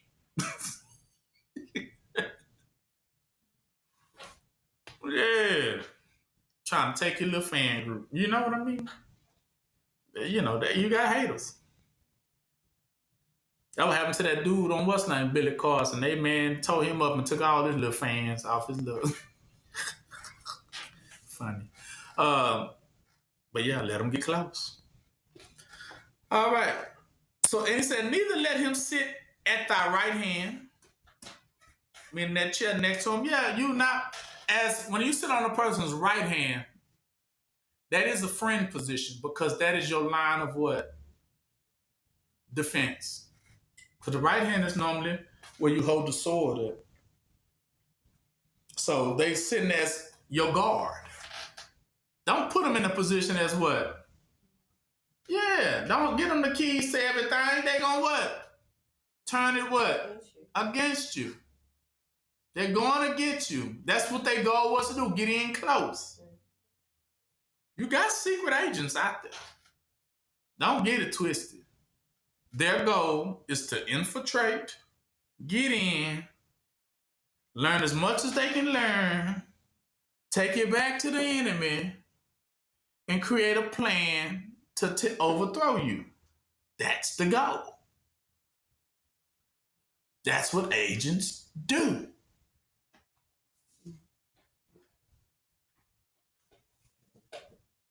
But first, before any of that can be done, they have to say that they are your friend. You see? But least he seek to take your seat, and thou at the last remember my words. See, you're going to remember my words and be pricked there with me, and it's going to hurt when they hit you. Because all these words, he said, let you remember all these words that I'm telling you. That if it don't, telling me, he's saying, now tell me if it don't end like that. Riddle me that. Tell me that it won't end like that. If that was an enemy, right? So therefore, because I just told you this, 13 says, so who will have mercy and pity a charmer that is bitten with a serpent? See, now who gonna feel sorry for you if you get got now by that same enemy? Who gonna feel sorry for you? Because wasn't you not told? Did you not see them coming? Did you not know that they was never your friend? But you gave them the Christian benefit of the what? Of the doubt. And you did not know that they was who they was. So who will pity you once you get bitten by that serpent? Or any such as come nigh unto a wild beast? Who pities a man who go decide to wrestle with a bear? Who will pity you, nigga? You knew it was a bear. That's what he's telling you. And you knew you was a man. Why would you go wrestle against a bear that's like about 10 times your size and your strength? You know you was, you set your own self up. That's why he said don't die a fool's death. You died a fool. Because you knew better. You knew you was approaching your what? Your enemy. And you didn't take the proper what?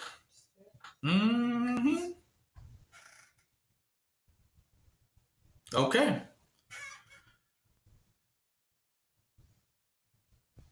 And so one that goeth to a sinner and is defiled with him in his sins, who will pity? So it's telling you now, for you who go with your enemy and they finna go do some evil and you with them, you assisting at that point. He said you become a friend. Who will pity you? Don't expect no sympathy. Don't expect no sympathy because you joined your what? Enemy. So for those on the other side of Team Yah, that's what they looking at. Like if you go join your enemy, now you want me to not look at you as an enemy now too? That's what he's telling you. It's impossible for me not to look at you as one of those now. That's what he's saying. Who gonna not see you as an enemy if you go over there and say, but I was just helping them though. And nigga, I told you that's my enemy. And you still go over there and assist them. Then what are you doing telling me? You're my enemy too. Well, I'm your enemy too. Exactly. That you are my enemy too. This is how Yah says it. So he's telling you, you either help Team Yah or Team what? Devil. But ain't no in between. You can't go tell y'all, well, I just want to go help Team Devil because they was struggling over there. But you know I'm all Team y'all. You know I'm with you. That's why y'all tell you, right? For I never knew you. That's that moment right there. No, baby, no, I don't know you. If that's what you're going to try to say, you know me. Nah, I don't. Because that's what we're going to hit it with. I thought I did. But truly, I was mistaken. You are not who I thought you were. You were. Exactly. Who go here? Hi, I'ma call my baby say, I don't like rats. Or I don't like spiders. I hate spiders. And I go outside to the pet store and go buy a spider and bring it to him. And he said, I hate spiders.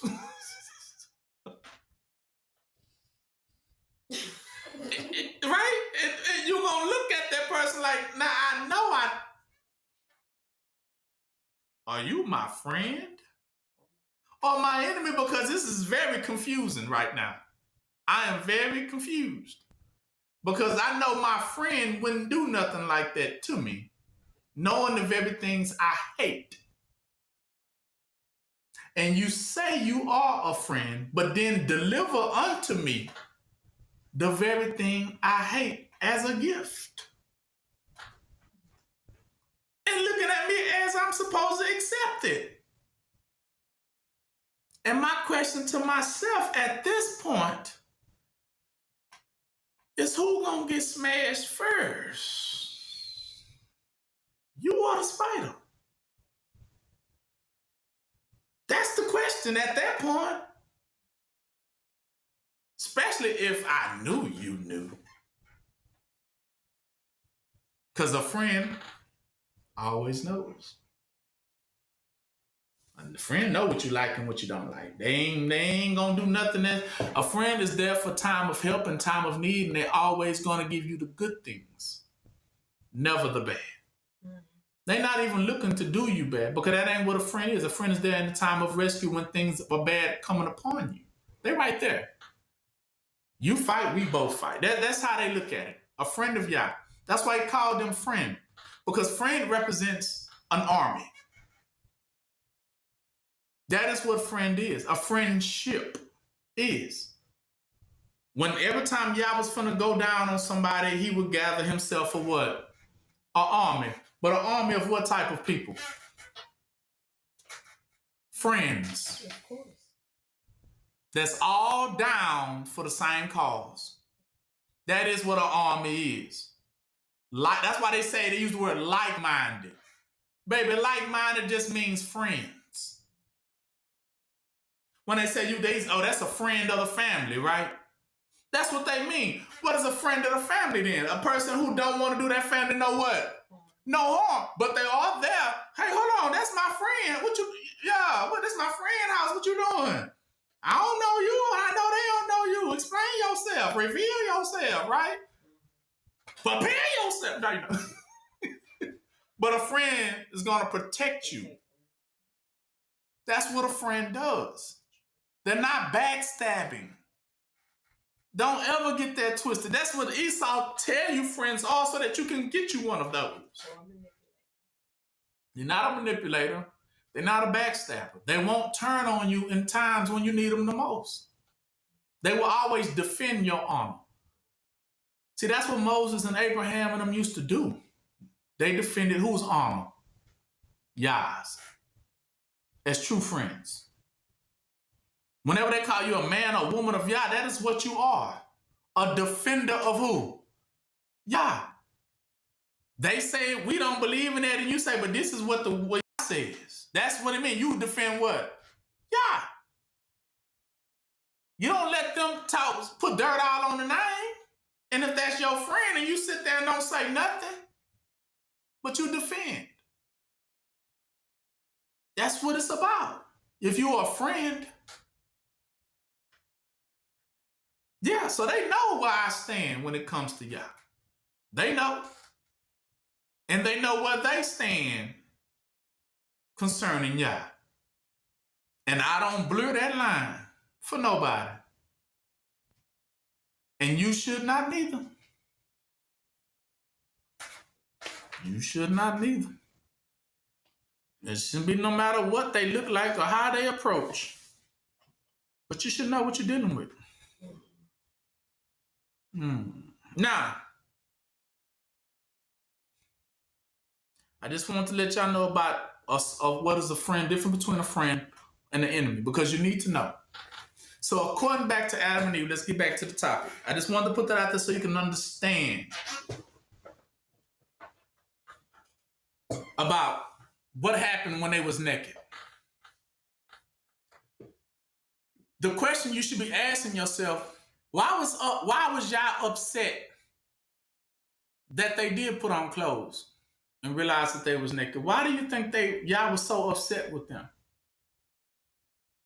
Y'all ever ask yourself that? If they were naked, why was y'all upset when they put on some clothes? Because someone told them they were naked. We know someone told them that they were naked. If they was naked, y'all would have been clothed when he put them in there. But he put them in there as they was, and they thought they was naked. He didn't say that. I said that. It's close. Okay, let me help you then. There's a better way to say it. And there's definitely a better way shown. What naked means. Why y'all was so offended. What are y'all?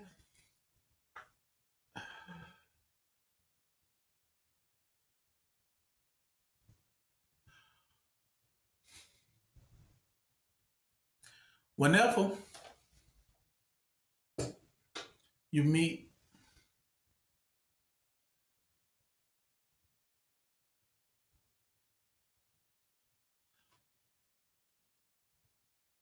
let's say you meet a pretty bird one day, or let's say a unicorn, something I know everybody wish they could touch. Just say unicorn, right? And you meet one for the first time, and it's just you and that unicorn, right? And you know what the mindset of the unicorn, right?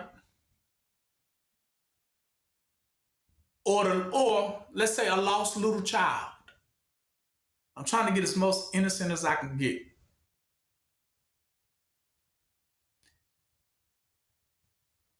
And they look at you,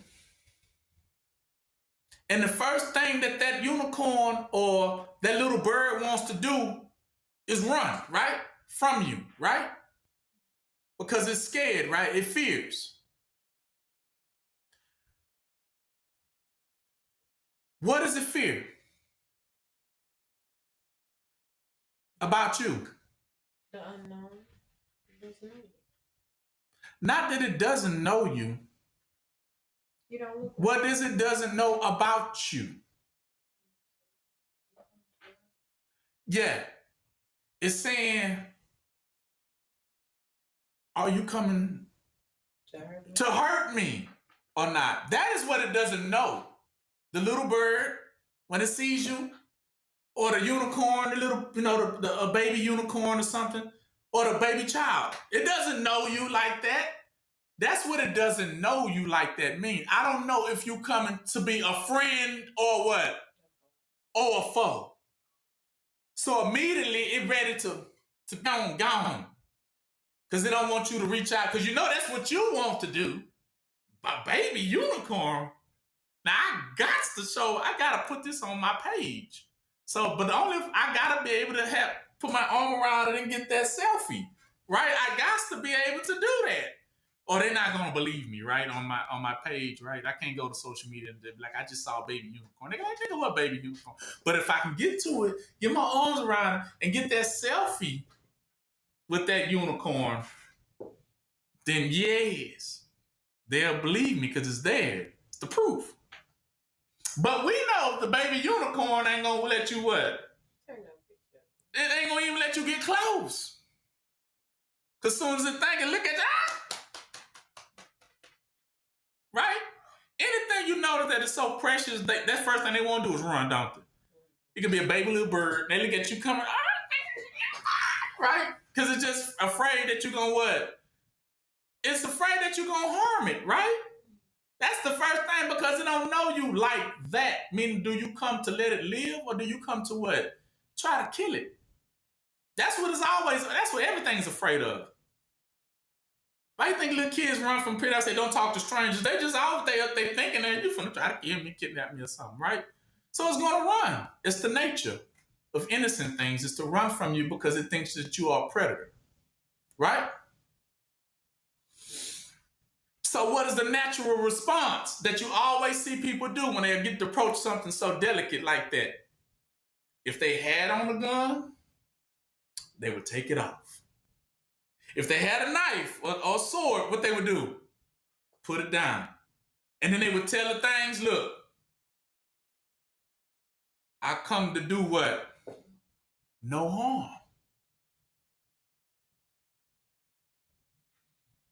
That, my friend,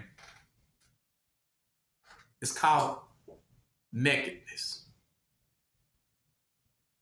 That is called nakedness.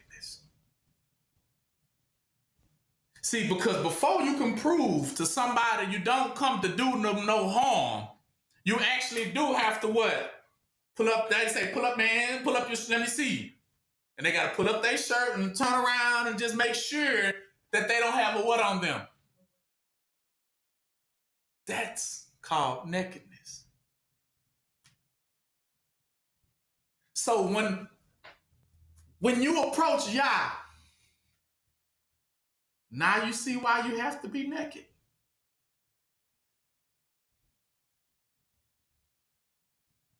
No harm. It means no harm. Look, you can look. I don't got nothing on me. And it's proof because I ain't got nothing, what? On me. That's the proof. So when you approach Yah with that's how you approach Yah. That's why he told Moses, what? Take your what off? Now you get it. Because when you approach me as one that comes to do me what? Because to that person is a what to me? A friend. That's a friend.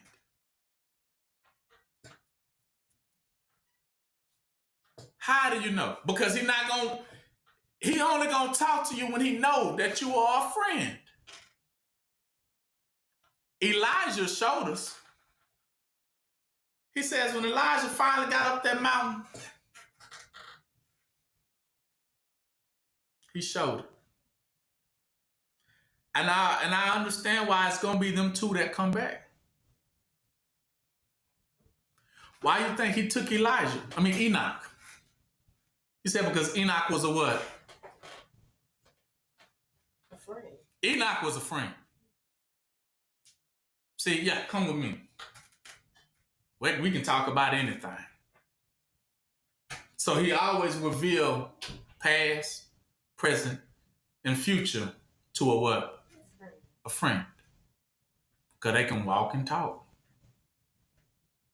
Even, well, this is what I'm finished to do, and Enoch like, oh, yeah, I'm with it. Okay, yeah, let's do it. Same thing with Elijah. Go to so that you can understand these great things.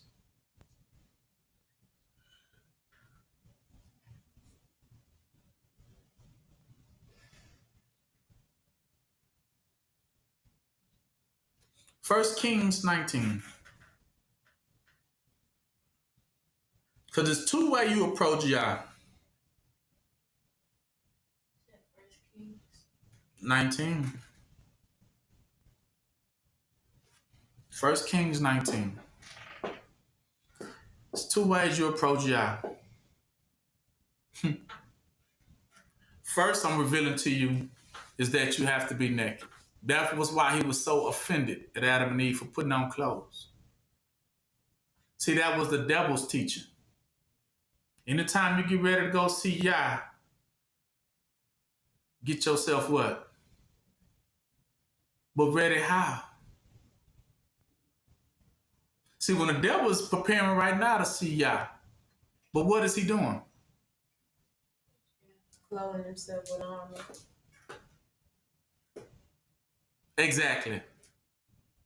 Clothing himself with armor. Guns, armies. See, that ain't how you approach Yah. If Yah is a what? A friend. You don't approach Yah like that. Because at that point, you've proven to them you are what? Exactly. Exactly. See, when their eyes were open, they had the knowledge that, oh, snap, Yah's coming. Let us get prepared. They hid behind a tree, and they used the tree as what? Tree would end up representing later down the line would be the weapons and stuff that they was going to what? Against Yah. Because you need stuff to make them with. We all know original things that make stuff is come from trees and metals and stones. That's where we get everything we have that is ever created came from either a tree or a stone. Everything. So that's why they hid behind the tree.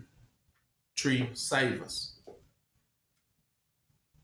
So they prepared to fight against Yah. That was why he was offended. That was why Yah was offended. Everybody said, who told you you was what? Naked. Because according to Yah, a friend ain't never naked. If you my friend, you know, and I'm your friend, why do you got to protect yourself from me? That's what he's saying. Putting on clothes represent trying to what? Protect yourself. That's what Yah said. Who taught you that? See how the devil got him? You trying to protect yourself against me? So am I a friend or am I your what? Enemy. Because you only protect yourself from who? Enemies. That was why Yah was offended. Enoch was not none of the such. Elijah neither. Watch this. So when it was time, 19, and Ahab had told Jezebel all that Elijah had done. See, this is after Elijah had killed all of Jezebel's false prophets. And when she heard, she was gone, but when she came back and heard what had happened, being that she was a queen of Israel, she said, I want Elijah head. I want him dead before the sun goes down. Right? So Elijah had to flee. He had to get up out of that city. Because he wasn't going to live the night. Because she had ordered his wanted poster and he supposed to be dead, caught and dead or alive before the night was out. Preferably dead. So he had to flee. Right?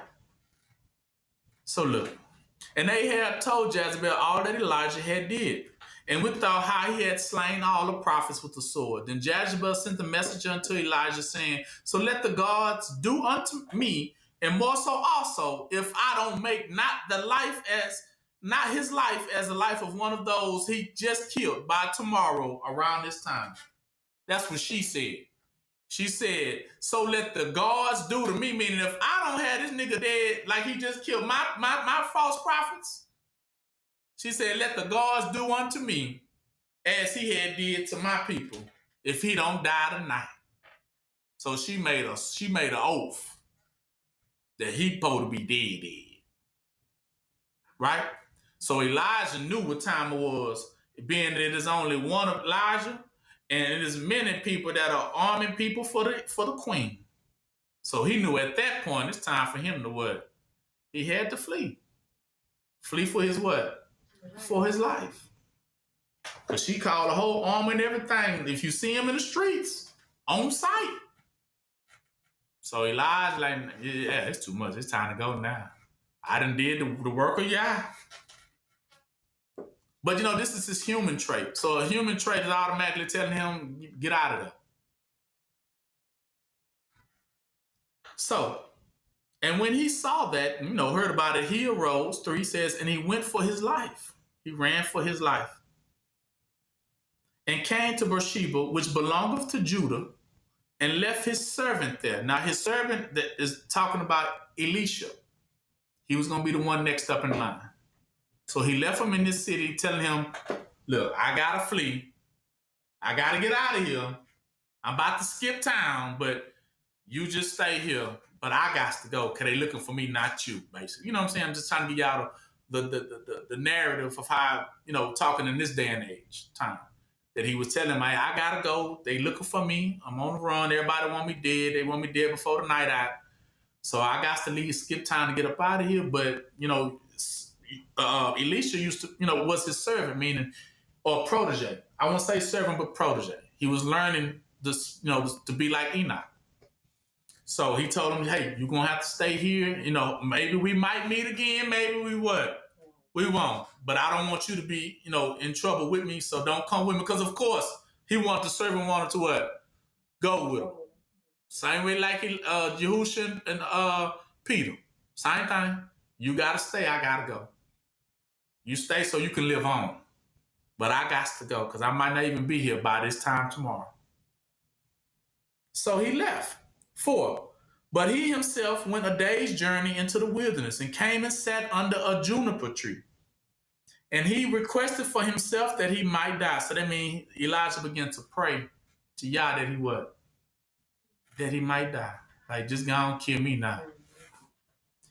And said, it is enough now, O Lord. Take away my life, for I am not better than my fathers. You hear? So I'm not better than my forefathers who came before me. Because, Yah really has invested a lot into him, Elijah. But he's like, why me? You know what I'm saying? I get it, but they gonna kill me if I keep playing. That's how he feeling like, man, you got me doing your work, but it's only one of me. Listen. And they got many of them, what? Coming for me. You hear me? And as he laid and slept under a juniper tree, why you think he laid and slept there? Because he been running what? All night. He was tired. Behold, then an angel touched him and said unto him, arise and eat. That was nice. See? When your time of need, you know what I mean? And he looked, and behold, there was a cake baked on the coals and cruse of water at his head. And he did eat and drink and laid him down again. See, he went right back, because that wasn't what? That wasn't enough. He was too famished. He was done. Basically, Elijah is what? He done. He ain't got no more energy, no more strength left in his body to do anything. That's why he said, just kill me now. I've been running all night. I'm tired. I ain't got nowhere to go. I ain't got nowhere to really run to. And they still coming for me. It's it. Yeah, he said, it is enough. I can't go through no more. I can't take it no more. It's too overwhelming, right? It's too much. Too much to what? To bear. 7. And the angel of the Lord came again the second time and touched him and said, arise and eat. See, listen, because the journey is too what? Great for you. So he tell him the burden is big. But he also referring to how far he's gonna have to what? Go. Because he ain't done. Y'all ain't done with him yet.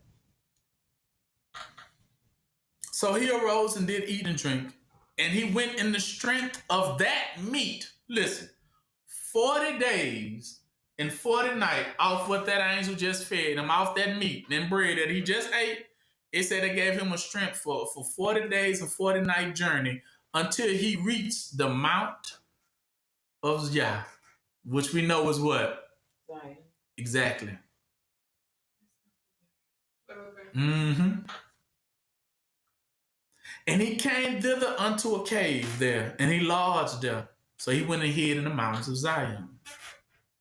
And behold, the word of the Lord came to him and said unto him, what doest thou here, Elijah? Why are you here? And he said, listen, very carefully. I have been very jealous, or have very much zeal for the Lord Yah of hosts. For the children of Israel have forsaken your covenant, Yah. Now, what does covenant mean? Friend. Friendship. Why do you think Noah built what? The ark. Of what? Friendship. So that means he had made a friendship with Yah. That's what that meant. So that's what he's saying right here. They have forsaken your what? Your friendship. They have thrown down your altars and slain your prophets with the sword.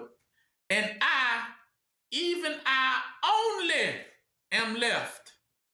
And they seek my life to take it away.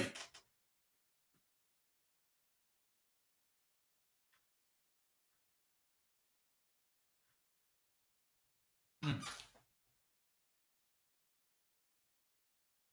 11. Because at this point, right here, he establishes how you approach Yah. See, even when you make it to the mountain, there's two ways you approach Yah.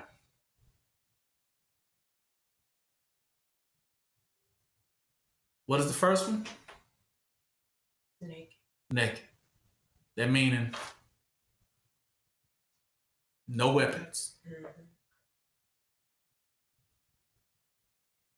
That's why he says,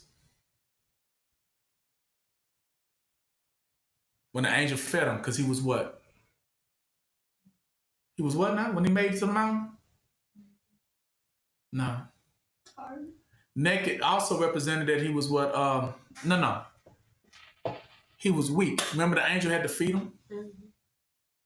See? Meaning I'm weak. You know what I mean? I ain't got nothing. See, when you're beautifully broken, you don't have what? You ain't got nothing left. See, when you approach Yah, you always approach saying, I ain't got nothing left. Look, you done took it all from me. I ain't got nothing. I don't want to war with you. I've been warring with you, but I've been fighting a losing what? Battle. And you have destroyed everything I thought I could use as a weapon. You done taken it all away, so now I have nothing. So at this moment, see, Elijah, after he said he went through that, he had no more strength. And he was done. He said, is it enough? I ain't got nothing left in the tank. I'm done. See, that's what naked mean. You ain't got nothing. I'm not here to fight. I don't come to approach y'all for a fight. See, when I come without my arm on, I'm coming for what? Exactly. You coming for a fight. That's why y'all gonna look at you crazy. Now you gonna understand why these people go, because this is the conditions. How it's gonna get people caught up. When they approach y'all, trust me, trust and believe. They ain't wearing camouflage for nothing. They ain't gathering guns and stuff for nothing. They ain't building armies and weapons of mass destruction for nothing. They planning on going to war, but war with who? It's clear. It's clear. But that's the very thing you don't approach y'all like. You better think about Adam and Eve. It was a sin to be prepared for Yah. Because that's actually what they gonna think when he come. We ready for him. We ready. Another form, how do you know? Weapons. Weapons represent anything strange that you could use as a weapon. When you approach naked, it comes meaning there's no device. See, when you approach Yah, should nothing to be strange about you. What you got camouflage on for? Why? What's that behind your back? Why you ain't telling me everything? Why are you hiding things? Why is your conversation changed? Why is your language different from mine? See, these are all implications that they come to what? To war with you. Because if they wanted to come naked, they will come plain Jane, speaking properly. Hopefully, you can understand everything I'm saying. I'm not hiding nothing from you, right? Look, I got no vice. I got nothing. I'm just talking to you what? Face to face. Nothing. So I ain't gonna come to I don't know. What is that? What are you saying? Talk to me. Who you talking to? So I know you didn't come to be a friend. You come to what? Be a what? An adversary, an enemy against me. I know why you come, because you come with already a weapon. That's your weapon right there. People don't think that, but different languages is a weapon. It's a weapon. That's why they do it. It's a weapon. Whether you believe it or not, it's a weapon according to the Yah. Because it's not known. It's mysterious. It's coming at me in something I don't know what you finna to do or what you coming with. Because if I was a friend, I would understand it. Because friends talk to people, talk to each other straight. That what face-to-face mean, straight. Very easy to be interpreted. Naked is the most easiest interpretation you can see. Because look, what you see. I ain't got nothing. You see everything I got. Everything. What am I hiding from you? See, that's why they do that. That's what I mean to know. When the scripture say, I know you, he says, and Abraham knew his wife. How do you think he knew his wife? Because they both got what? Exactly. You ain't got to, I'm just telling you. That's when a man, husband and wife, that's what they do, because they can know each other. That is how they know. You know what I'm talking about? That's what I mean. It's the very essence of not hiding what? Anything. Shouldn't have anything to hide if you say you are a friend. But if you come with a different language, you got to come speaking this and speaking that, or doing this, I have this behind your back, or I got this over here tucked over here, I got this going over here, a lot of stuff I don't know, but you're trying to approach me like that, then I know you approach me because you want to go to war with me. And that's why Yah rejects people like that.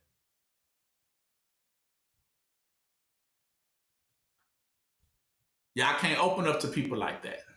Who would? Who would want to? Then they be like, can you open up? Open up to what? You hard as a rock. Open up to what? Right? You ain't letting nobody. Yeah, you done held back everything, telling me to open up. Have you opened up? No. That's how you know they're not a friend. Because friends have nothing to hide, and they open up and they reveal everything to each other because they don't have to fear that the other one will undermine it later. That's the whole point. They make plain what they're going to do because they know that a friend ain't finna undermine it later. They ain't finna try to overthrow it later. See, these are the ones always asking you, what you finna to do? What you finna to do? Why do you want to know? Right? Because you either want to know because you plan on participating, helping, or you want to know because you want to what? Stop it, interrupt it, block it, tear it down.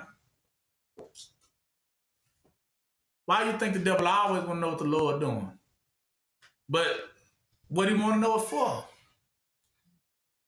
To stop it. Exactly. That's why he was in the garden in the first place. When he seen Bill, Adam, and Eve. Oh, what they doing over there? What they doing? Man in their image. Let us make man in their image. What? Why? What is man? Yeah. I want all these questions. You want to help? Nah, I wasn't planning on helping. I just want to see. I'm finna go tell. That's how they be. Just like that. I'm finna go tell. Tell them everything you got going on over. I just came to be an agent. I was just working as a spy. We just want to know what's finna pop off so we can prepare to stop it. That's all. See, but a friend. Well, let me show you how Yah does it. So when Elijah approached Yah. So he admits, he says, 10 again, I was very zealous for the Lord. For the children of Israel have forsaken your covenant. They have thrown down your altars, meaning burnt up everything you're supposed to have, and they slain the prophets with the sword, meaning they killed all the people that was of you. And I only am left. And they seek my life to take it away. 11. And Yah said, go forth, Elijah, and stand upon the mount before the Lord. Let me show you something. And behold, the Lord passed by, and a great strong wind rent through mountains. So this is like a tornado, whirlwind, right? And it broke in pieces the rocks before the Lord. But the Lord was not in the wind. And after the wind, the what? An earthquake. Oh, but the Lord was not an earthquake. And after the earthquake, what? But the Lord was not in the fire. See, but when it's a friend, guess what? Guess how Yah appears. You see how all those things, those other elements, you were like, whoa, whoa, whoa. But this is how Yah spoke to him. He says, and after the fire, a what? A still small voice. See the little girl. See, when you speaking face to face, let's talk. And you're going to come to find out how gentle, how innocent, how peaceful, how cheerful it is to have a conversation with Yah. You see how innocent that was? Like, wow. This is the real Yah. So, yeah. With all that power, this is Yah. A still small, what? Voice. Not all the hurricanes and the tornadoes and the twisters and the fires and earthquakes, yeah. But at the end of the day, when you're having a face-to-face, see, Yah can then reveal himself and they self what? To you. See, that's what he means. Now I can talk to you. Because you approach right. And you realize I ain't as dangerous to you as you thought, was I? Because all those other things mean what? Danger, earthquakes, tornadoes, whirlwinds, tsunamis. What does that mean? Danger. Whoa. That's why they say whoa. Danger. Hold on. Bumpy ride. Hopefully you can make it after you witness all these things. But when he spoke to Elijah, he spoke to him with a still small voice. Like a very calm, what? Very calm voice. Oh, you know, what's going on, Elijah? You know, yeah, got some cookies and milk. You know, but just imagine how gentle it was. You know what I'm saying? Because he knows Yah, but at the same time, all the other elements is to kind of scare him, right? But then he's like, but for you, Elijah, I ain't really got. I just did all that, But for me and you, let's just talk. Still small voice. Let's just talk.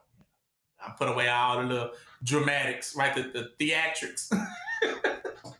He put away all the theatrics. And let me just talk to you, right? And so that raises my second point.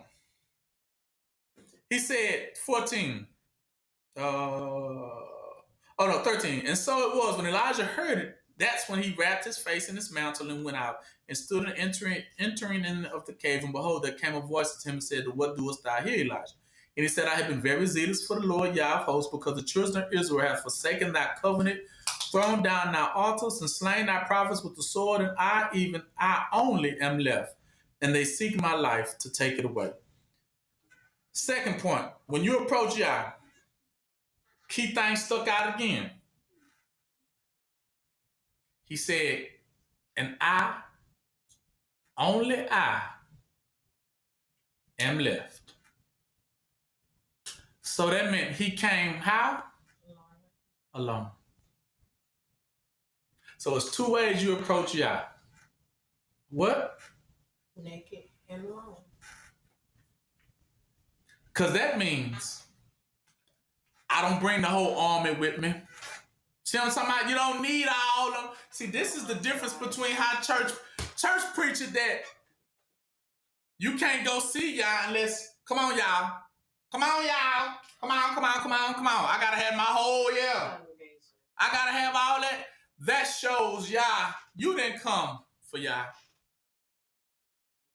You come to do what with Yah? War. You come to war with Yah. See, the church has tricked you. See, when you come to Yah, you have to come like him and Elijah came. They approach Yah naked, meaning I have no vice. I have no sin. I'm not working on nothing. I just come. And number two, and I come alone. Don't get it twisted. I'm not talking about alone as a man has to go alone. No, because that's why he said he made Adam and what? Eve. Those two can come to Yah what? As one. That is alone. That is alone. How you know? Well, according to the Noah's Ark, when he built Noah's Ark, it went in 2 by 2. And it was both what? Male and what? Female. It's how you enter into the ark of what? A friendship with who? With Yah. That was what he was saying. Even Noah understood it. There's no greater thing that you needed to do. There is no other necessity that you need. Is that you best to get you a relationship or friendship with who? With Yah. That means you have to seek him with all your heart, mind, body, and what? That's why he told you that's the 2 commandments. And why alone? Because it's showing Yah that you got 2 things in you. That's why I say it's 2 things you can approach Yah with, because I'm going to show you the flip side of those 2. If you do not approach Yah naked and alone, it's because you don't come alone because you what? You scared. You scared. Why you need all them to approach Yah? If you are a friend of Yah, do you need all them? No. You scared. So that means if you scared, that also means you fear. And if you fear, that means you don't have no what?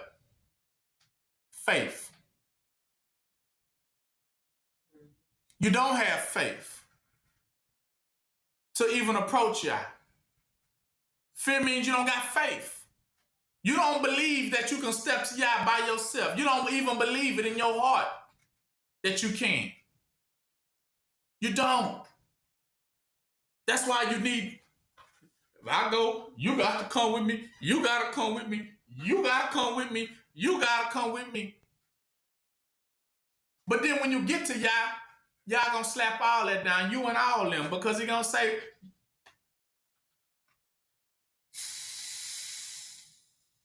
Yah don't need you to do for yourself what Yah already plans to do what? For you. I'm not going to tell you. That's why he got mad at them when they put their own clothes on. But remember, he still ended up giving them what?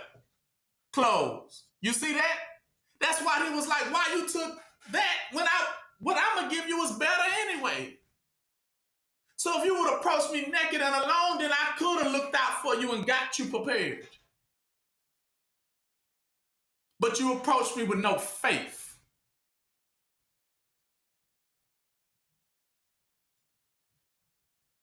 And so that's the two sins that's going to be given. If you approach with them two sins, going to be out of there. I already revealed to y'all one of them is fear. So to appear with a bunch of people is what? Fear. And I'm going to show you what the other one is too. Give me a second so that y'all understand it. We still in this. So 15. So he said, they're going to take away my life. And 15 said, and the Lord said unto him, okay, because he said, I come alone and weak, right? I'm naked and alone. I ain't got nothing. I'm just me. So what did y'all say? 15. The Lord said, so go return on thy way to the wilderness of Damascus. And when you come, anoint who? Hazael to be king over Israel. So now, all of a sudden, he just said he was alone, didn't he? But now, all of a sudden, now y'all's doing what? Bringing them together. Bringing them people. Listen. And he says, 16, and Jehu the son of Nishu shall you anoint to be king over Israel. And Elisha the son of Shaphat, Abel Mahola shall thou anoint to be prophet in thy room. And it shall come to pass that him that escaped the sword of Hazael shall Jehu slay, and him that escaped from Jehu, Elisha shall slay. So you see that? And yet, and 18 says even more, Elijah, I thought you said you was alone, but yet I have left for me what? 7,000 in Israel. All knees which have not bowed unto Baal, and every mouth which have not kissed them. So depart from here. See, you got your request. You see that? So he was never alone. But when you come at Yah, you don't approach him as with the confidence of having all them with you. You ever see a person be scared until they with their homeboys? That's them. They ain't nothing until they had they what? Homeboys with them. I can't even come at you unless I come with all that. That's what it means when you try to come with all that going on. You don't approach Yah like that. Because that shows that you got fear. It shows that you ain't got no faith. Because Yah says, according to Adam and Eve, I will dress you. I will dress you. I will give you what is strength.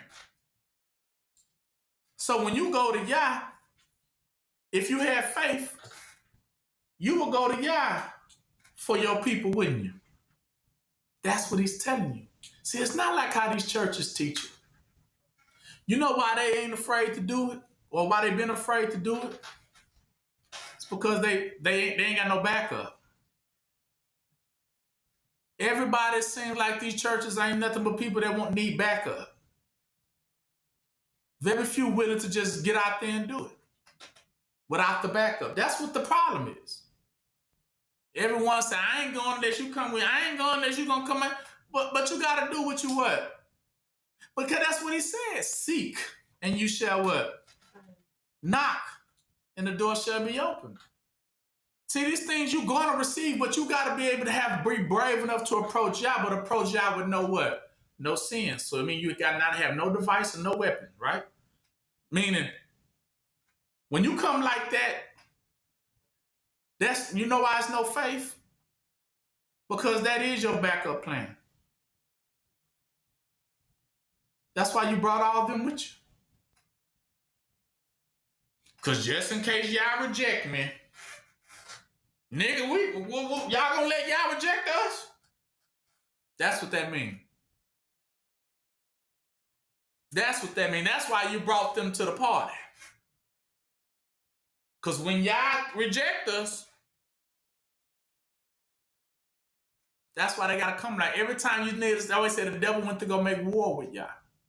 That's what it meant. And trust me, that's why he says he led captivity what? Because he gonna take you with him. Everyone that is of the devil or that ain't of the book of life, the devil gonna bring with him to battle. And you going with the devil to try to fight against who? Yeah. That's what captivity taking mean. They taking you. The devil gonna take you with him because that's the devil's end game. The devil end game is to go battle Yah. That's the devil's end game. But before he go, he need to have as many people as what he can get. So that's what he out there doing, recruiting. The devil does what? Recruit. But the children of Yah do not what? They know they don't need to recruit. You know why? Because they have Yah. Because they have Yah. Because they got Enoch. They have a lot. They got Elijah, who already taught them what to do. How about Enoch? We said, how did Enoch do it? That's why he got taken. See, because one thing he desired, let me show you.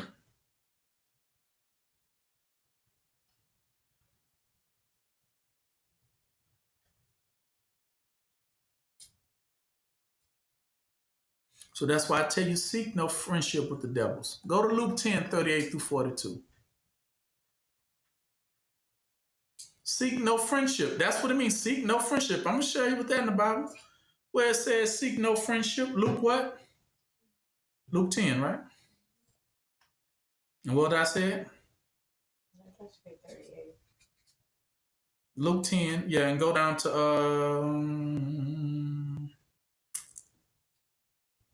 there, yeah. Luke 10 start at 38.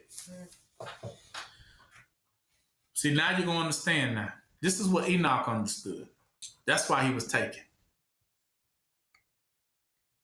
Now it came to pass as they went that Yahushua had entered into a certain village, and a certain woman named Martha received him into her house.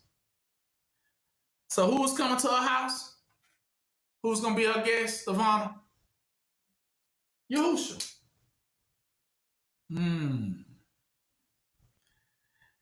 So she knew he was coming, didn't she? Mm-hmm. She knew he was coming.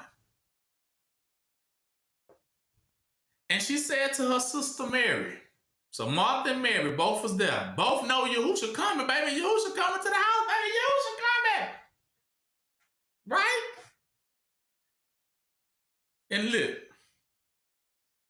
And when she had 39, and when she had a sister called Mary, which also what did Mary do though? Sat at Yahushua's feet and heard his words. But Martha was cumbered about with much what? Serving. And talking about what do I do? What do I do? What I got? Yahushua coming. What I got to do? What I need to do? What I got to get this together. I got to get that together. I got to do this. I got to do my makeup. I got to put all this on. When you doing all that, you covering yourself and you preparing for what? War.